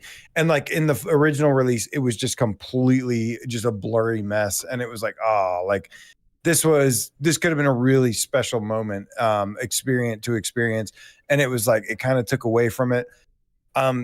There is again a little bit of a compromise here though, where it was really awesome that everything kind of in like the surrounding area, and like a good distance out as well, was like clear now. They absolutely fixed that. In the distance, it's like how everything used to look. So you can literally see the difference right there in real time of how it is now versus like how that was before. And it is a huge difference at night. Everything up close looks so much better. In the distance, you're still going to get the really bad blur and aliasing stuff like how it was before, though, shimmering. I tried to. One of the things I was doing on launch day was flying a helicopter in New York City, and the frame rate was pretty rough. Like it was like I mean, we're dropping into like single digits, and I experienced none of that today. And so the amount of optimization that must have gone into what they did over the last month or two is pretty extensive. So interesting that we're getting different results, but obviously so much of this does depend on your internet connection. So we should definitely be checking out the settings and making sure that we're playing with the exact same settings. But this was a pleasant surprise. And AJ, I got to say that over the last couple months, I kept having the same feeling about VR modes for certain games. I kept saying things like, Myst and Riven feel like Cyan Worlds had made an agreement with Sony to say, oh yeah, we'll make sure there's a PSVR2 version in our game, for you guys, make it special, and then just like did it out of obligation, right? And then and the fact is, like, we're probably not going to see any optimization sirens on my end. It's like, no, we did it. We fulfilled our end of the agreement, and that's the end of the story. And that's what I assumed was happening with Microsoft Flight Sim. And so I am so blown away and so elated to know that this is a team that like just really wants to make this amazing on our platform. And with any luck, this isn't the last update we'll see. Hopefully by the time it leaves beta, we could see even more patches that make it even more seamless experience. And so that we're all having a great time. Yeah, the fact that this is even running on a console in VR is unbelievable to begin with. And that's the beauty of some of these high-profile games like this. I mean, this, Gran Turismo, No Man's Sky, you get these updates like this in the middle of summer. And it's amazing. And it just like, yeah, here we are. There's like, no new releases coming out. And then boom, what happens? You get this. This has been kind of a recurring thing that is, happened. It's always been Gran Turismo, No Man's Sky, Hitman. It's always been these big studios like this that have these games like this. That's just one of the perks of having a game like this on here. But yeah, it probably won't be the last update. I hope they, continue to work on it too. And I think they will. I feel pretty confident that this is definitely not the last update we see for a while, or see on this. And it's not even the full release yet. So you'd have to imagine that they'll update it, or they'll do the full release and then do a little bit further optimization. And I'm just really glad at the end of the day that there are people that are starting to come around on this, because I'm like, this to me was already like number 2, like on, or at least the top 5 game for me personally, if not like number 1 or 2. Even with the graphics resolution or the resolution and stuff, it's just an amazing experience, something amazing to experience. And this and Gran Turismo are just like, again, this is one of those things where it's like, this is one of the things I'm going to be remembering about this generation. That is really special. That is something to remember. That was amazing. That happened. Because it's awesome, man. It's really, something, really cool. It's something that makes it just that much more baffling that PSVR2 isn't a bigger success, because when you can't even get this type of experience on PC at this, at this resolution and frame rate, like, we got something special here, man. Yeah, some people have been saying that as well. I mean, I think you can if you tinkered with it. You'd have to spend hours and hours tinkering with it, but you can get there. Well, I couldn't get there. I'm not going to fucking tinker. Yeah. Go tinker yourself. Ace Gamer Cat with the 1337 says, head into the darkness and into black on Saturday, and then tear up the tracks in Galaxy Kart. Sunday, 2 p.m. Eastern. Be there, or be a flat 2-dimensional geometric shape with 4 equal sides and 4 right angles. Impressive. 2 p.m. Eastern, you guys. If somehow you're watching the show and you're not aware that every Saturday and Sunday we get together as groups and play these multiplayer games that are sitting on your PlayStation 5 hard drive, just waiting for a bunch of people to play. That's what we do every weekend. And you guys vote on the games that you want to play over on our Discord, and then we meet up over on our Discord, and we play. And this weekend we're playing some Into Black and Galaxy Kart. So come join us. Come play great games. Ace Gamer Cat says Microsoft Flight Simulator 24 PSVR2 quality settings maximize guide plus get sim update 6 beta. Fixes launch blur, plus 50% clarity, plus foveated rendering on. Uses eye tracking sharpness, plus data and bandwidth limit set to unlimited. Oh, wait, there's more. Rolling cache, 64 gigabytes, prevents texture pop-in, meltdown, exposure EV. Oh, he's got all the settings right here. So check out Ace Gamer Cat. His settings right here. Save that shit. I'm going to copy that and save that. Thank you, Ace Gamer Cat. Pros Pro over here. And I am just going to not touch my settings because everything seems to be running great. So. Yeah. He sounds like you shouldn't touch anything. I definitely need to mess with it some. If I touch it, I might break it. I was not getting good performance, but again, still better than what it was. Like, it's still, you can't, like, unless you made the game unplayable, like, this was already a must-have to me. Like, and it's just even better now.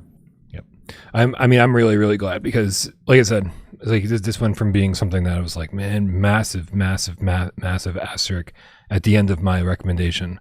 Just like Mist and Ribbon. It's like, oh, listen, you might probably get used to it, but it's going to be rough getting used to it. Oh shit, man, we got more tips. I'm sorry. And now I'm like, oh, I think it looks great.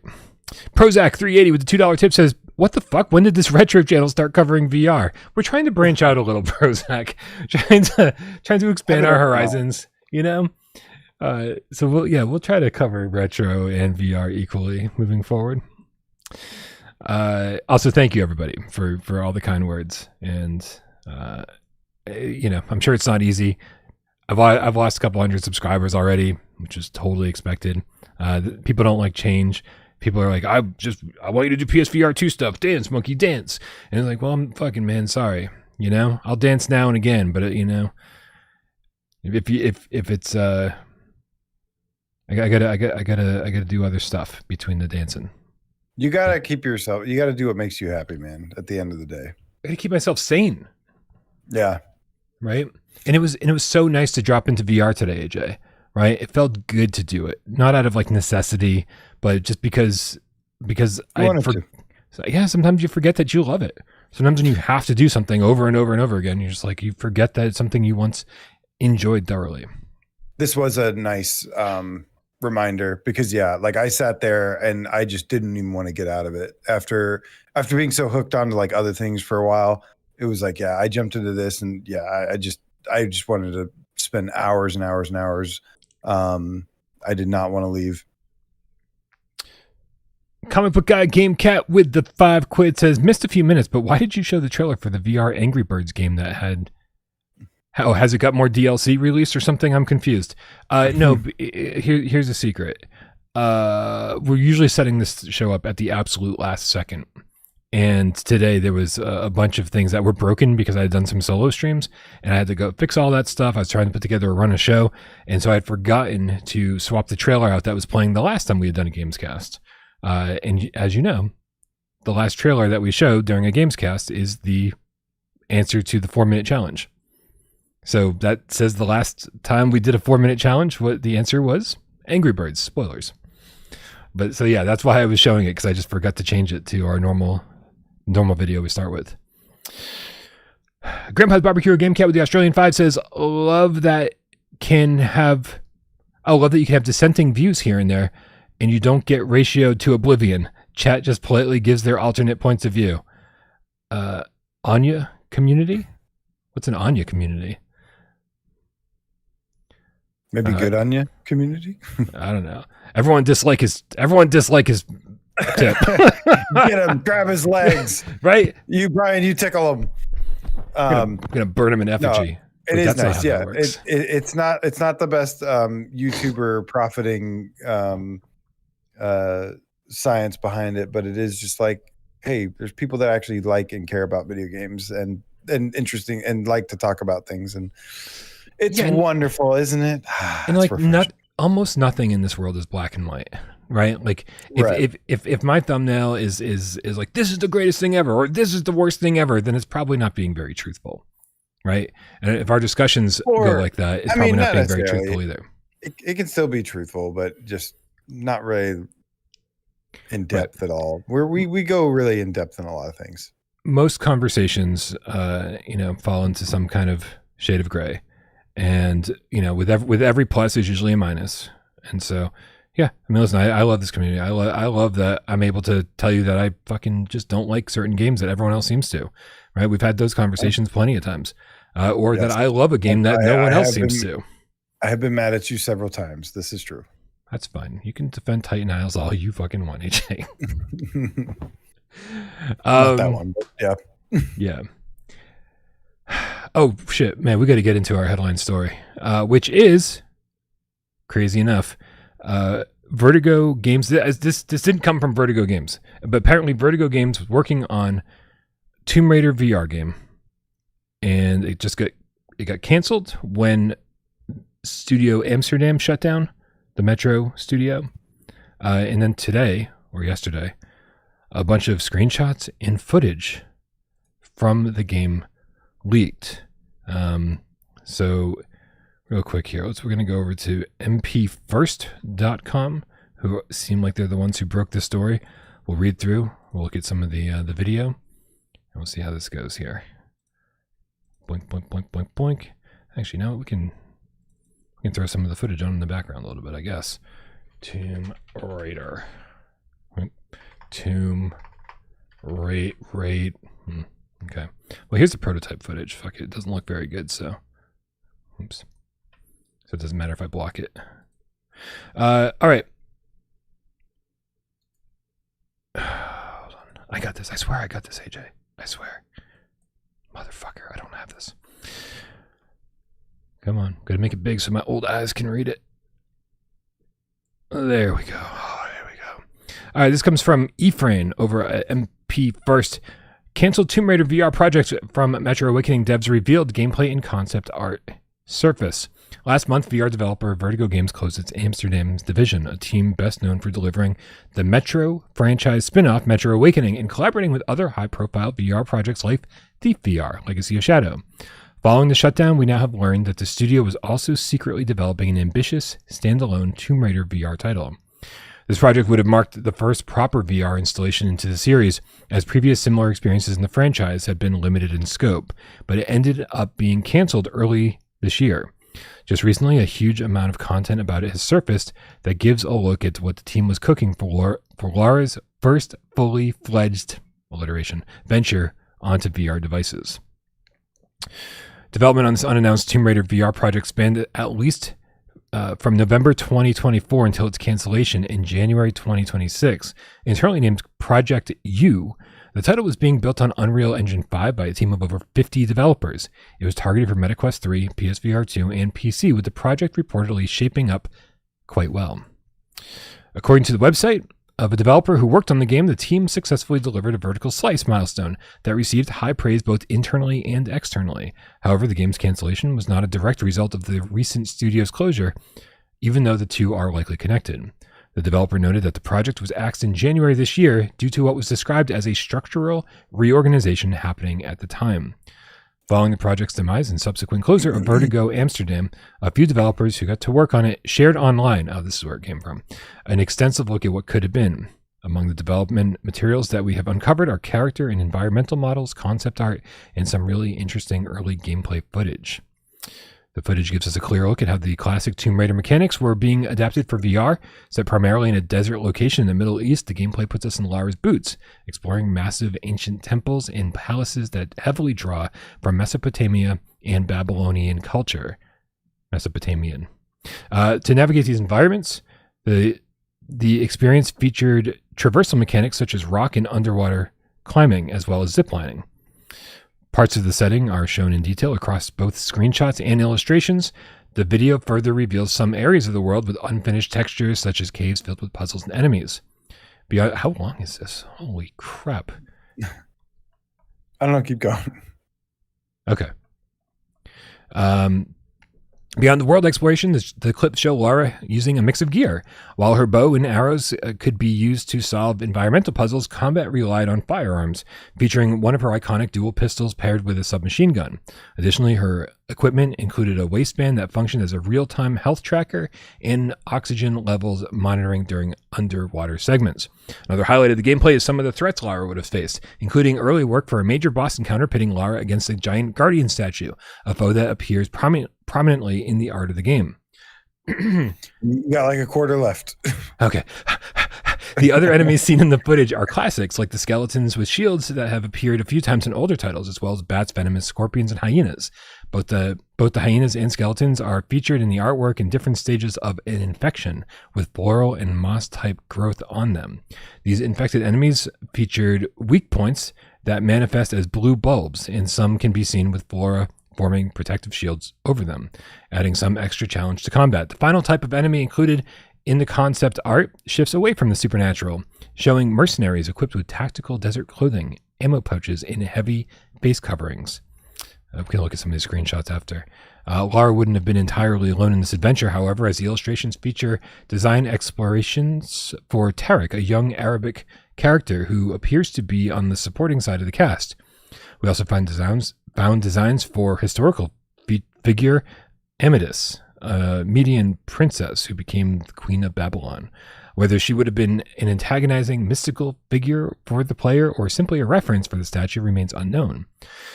Finally, we see concept art for relics and depict several Mesopotamian deities, which would have functioned as the standard collectibles found throughout the series. Okay, now I feel like I have a quarter left. All of these detailed concepts and mechanics show just how strong the foundation of the projects were before it got canceled. Although the team had already proven the concept and hit the major milestones, corporate shifts behind the scenes ultimately pulled the plug on the project. Ultimately, this title is far from the only VR project to fall victim to changes at the studio. Concurrently, Vertigo Games has had another project based on world-famous IP in the early stage of developments, codenamed Project P. From what we could gather, everything points to this scrapped project being a title set in the Halo universe. That said, since we were unable to fully confirm this detail, it's best to take it with a grain of salt. Much like Project U, this title ended up being canceled due to shifts in company strategy. Although it was still in the conceptual stages, the team managed to deliver a well-received playable demo and a script that earned the IP holder's approval, Microsoft, if Halo was indeed the case, before development was halted. With Vertigo's Tomb Raider project shelved, Lara Croft's full leap into VR will remain on hold for now. Moving forward, the franchise's immediate future, blah, blah, blah, blah, blah. Wow. Yeah, so it's unfortunate for several different reasons. The studio that made Metro Awakening, the Vertigo Amsterdam, was really talented. I've said it a billion times. Like, I loved Metro Awakening a lot.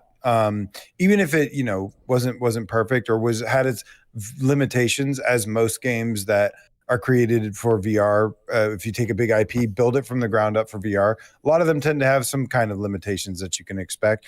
And that was kind of my first thought when I heard about this. I was like, oh, okay, so there's it's a Tomb Raider game, probably not going to be as good as any regular Tomb Raider game, but it's going to be maybe decent and because it's VR. But the unfortunate thing here is that when you look at the footage, which shout out to MP First, by the way, for for sharing all of this great article, a great read, and thank you, and images and footage. When you look at the footage, yeah, the good one, the stuff that looks good must be the vertical slice they talked about. So I'll bring that up right now. Yeah, well, not even just that, but also while you were reading that, I was also watching like the concept footage, like the kind of early, pre-production stuff. It looks like the vertical slice stuff looks stunning. Like, it looks pretty amazing. But also if you look at beyond the kind of finished product looking stuff and look at the more like, here's like the render, the low poly kind of models and stuff that are like in early production. The game itself looks really fun. Like, it looks really fun to play. It looks like it has good gameplay mechanics. It looks like it has good level design. You could see some of the kind of like VR limitations. Like, yeah, like there's like little paths, there's little corridors, things like that. But there's really fun looking gameplay mechanics. And like the gunplay looks good. The platforming looks good. The swimming, all this stuff. It's really, really unfortunate because even if you take off the nostalgia goggles that I would have for like, something like classic, like Tomb Raider, this just looked like it was going to be potentially a really good game to begin with. And that sucks. Yeah. I mean, listen, we keep talking about how important IPs can be. And when it's not like the Tomb Raider franchise is dead, there's two new flat screen games in development. Right? There's a wealth of old Tomb Raider games, some of them great and some of them pretty bad, that span all the way back to the beginning of PlayStation 1, right? So we literally have 30 years of Tomb Raider games. So there are Tomb Raider fans out there. There are Lara Croft fans out there, and a lot of them would love to play this. That kind of brings me to the question, AJ, if they're canceling games like Tomb Raider VR and potentially, grain of salt, Halo VR, right? They had gotten their hands on that license. It would have been two of the biggest games that they'd ever released. And if all of the initial testing, internally and externally, they were saying were very positive, is being really well received by anyone who had played it, then what is their plan moving forward? What is their plan moving forward? What other big IPs do they have their hands on that would actually perform better than a Tomb Raider VR game or a Halo game?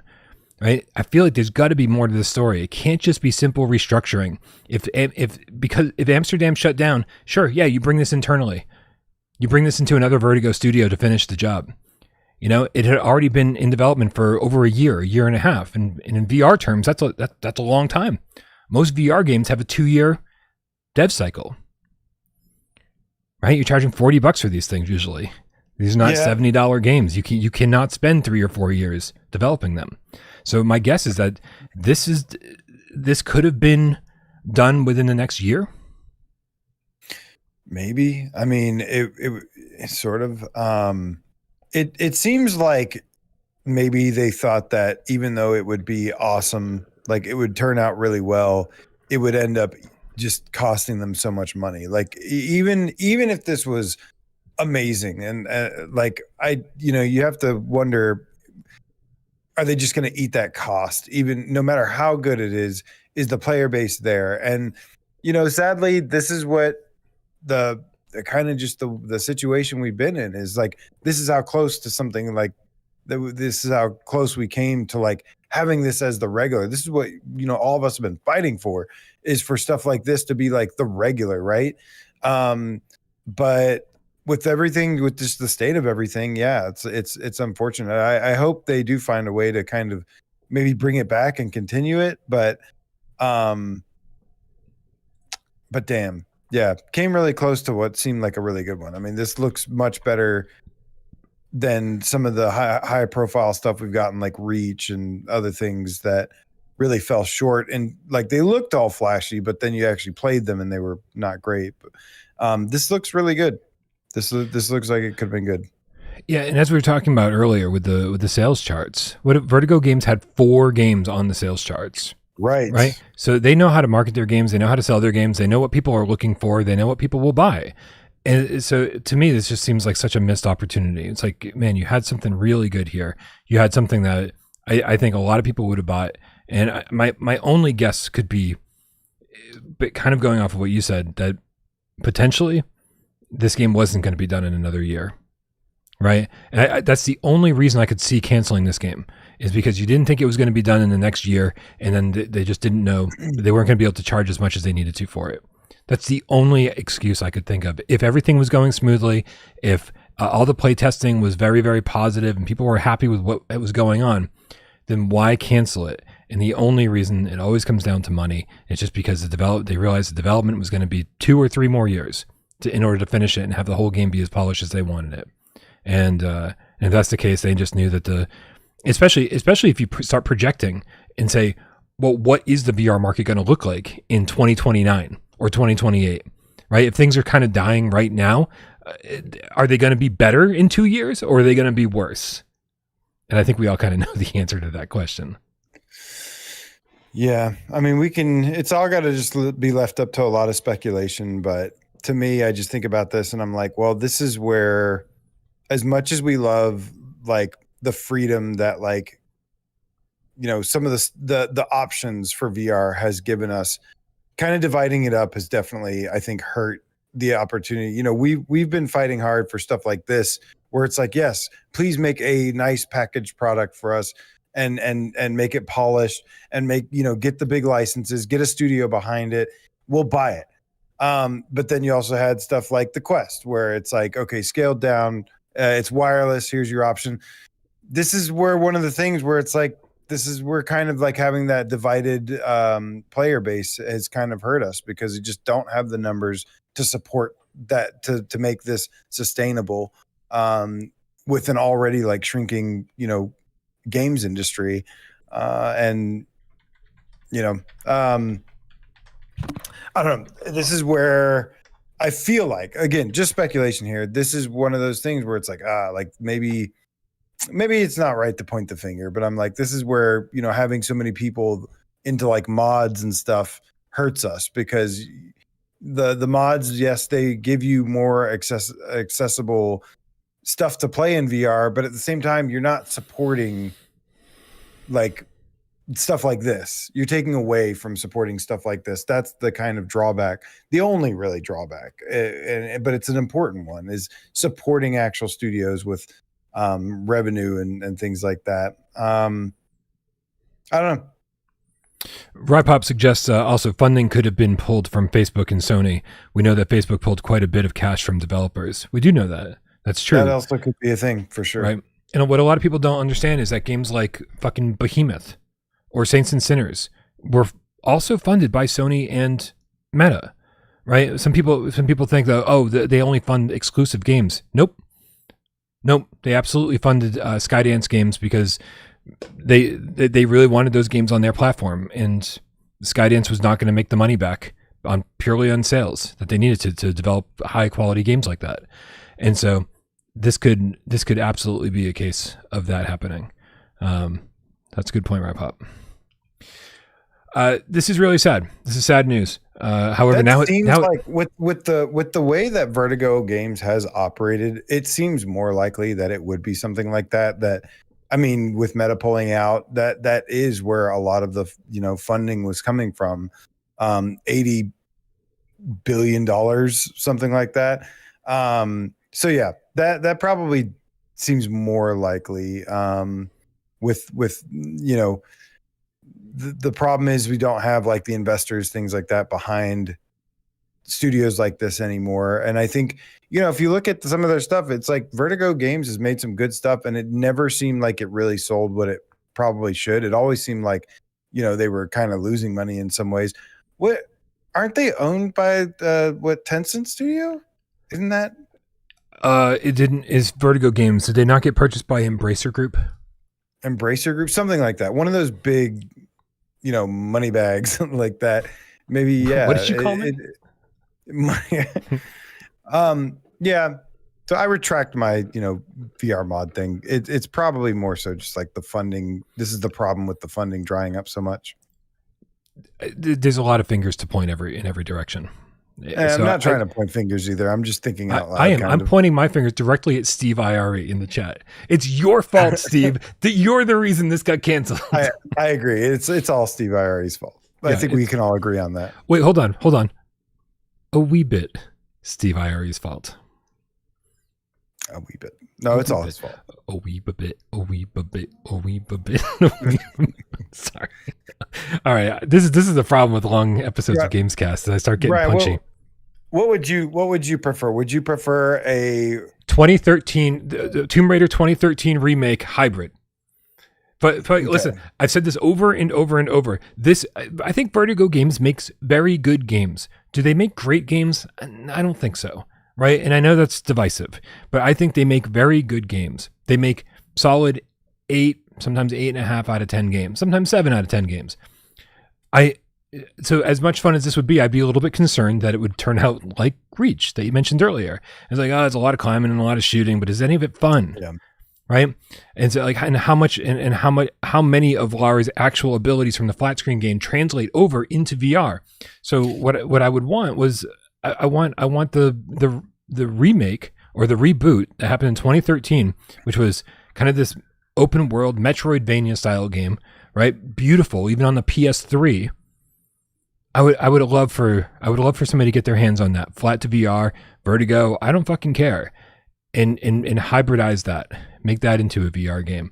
Right? All the assets are there. Now your job is to optimize and make it VR AF. That's your job. And I guarantee you that game in VR would be better than whatever this game turned out to be. And again, I'm sure this would be a fine game. It'd be 7, 8, 8.5 out of 10. But I think the Tomb Raider reboot in VR would be a 10 out of 10. Okay. I support your thoughts on that. Okay. Good talk. No, I agree with you. It's hard to I think this actually looks really impressive, to be honest.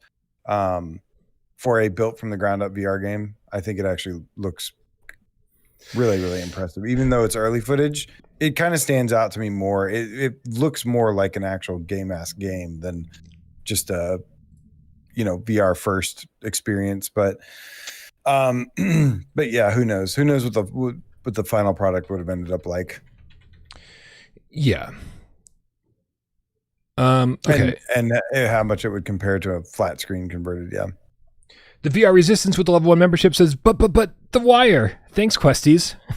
it's all Quest's fault. We'll point some fingers at them too. Yeah, let's not turn this into that. No, obviously. People never seem to know when I'm joking, so I guess I'll stop making jokes. I knew you were joking there, but I'll try to stop making jokes. All right.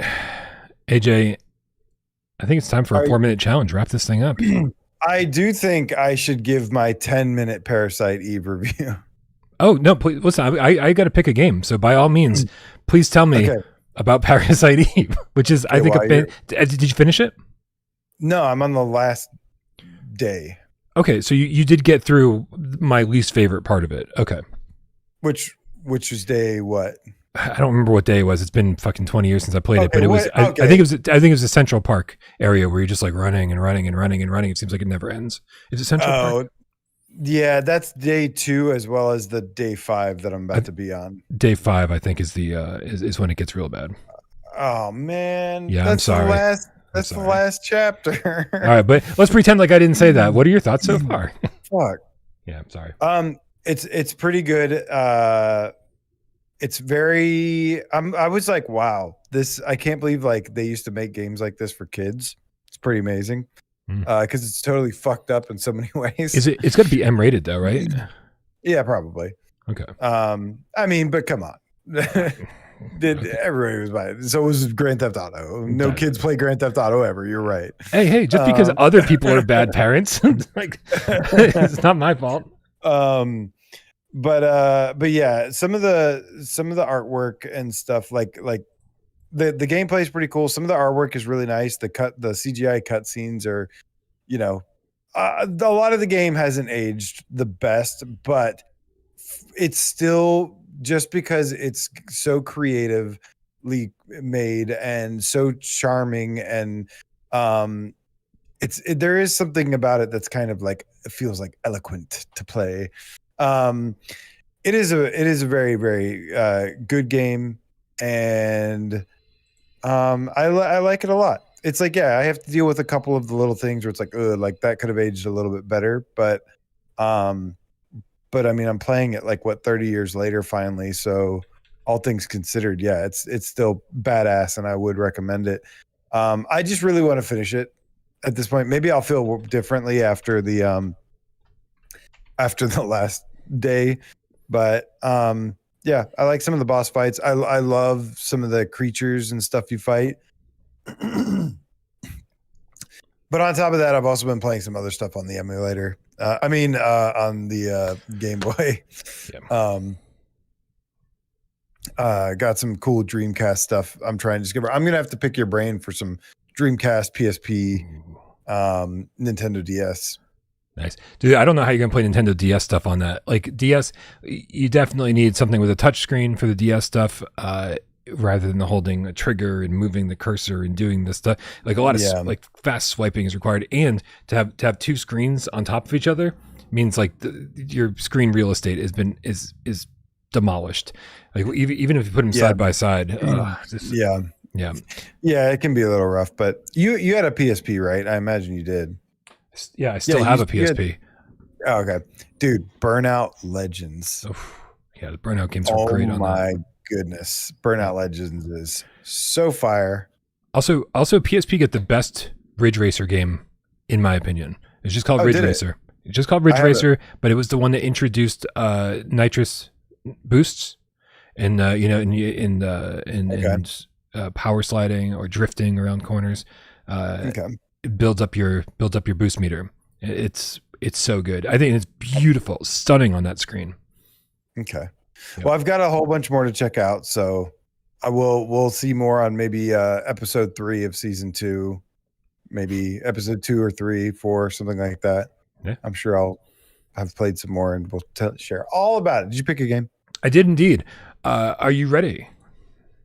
Cats, are you ready? Let's do this shit. Yeah, you know how this works. I picked out a PSVR1 or PSVR2 game. It's up to you guys out there and AJ right here to figure out what game that is. You've only got 4 minutes, but an infinite number of yes or no questions to ask during that time. So ask good questions in the chat, and based on the answers that you get, suggest games that it might be. On your mark. Get Des. Go. Is it Ridge Racer? Okay, hold on. Is it multiplayer? No. Shit. All the comments are about what we were just talking about. I need stuff, guys. That's right, guys. Is it on PSVR 2? Is it on PSVR 2? No. Okay, so it's on PSVR 1. Is it on anything other than PSVR 1? Yes. Okay. Is it on Quest? I don't believe so. Is it on Steam? Yes. Is it a horror game? There are definitely horror segments for sure. Is it survival? No. And it doesn't look like it's on Quest. Is there melee combat? Yes. Is it a wave shooter? No. Is it move controllers? Yes. Is it DualShock support? No. Is it Neptune Flux? Yes. No, just kidding. Is it based on a known IP? No. Is it did you say it's a shooter? You didn't ask, but yes, you do shoot things. Okay, you do shoot things with guns? Yes.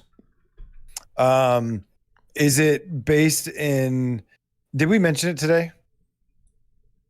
It was mentioned. Jeremy Miller. I like the way you think. Brian, does this game have cookie pie? Listen, I had to kick off season 2 with a win. Okay.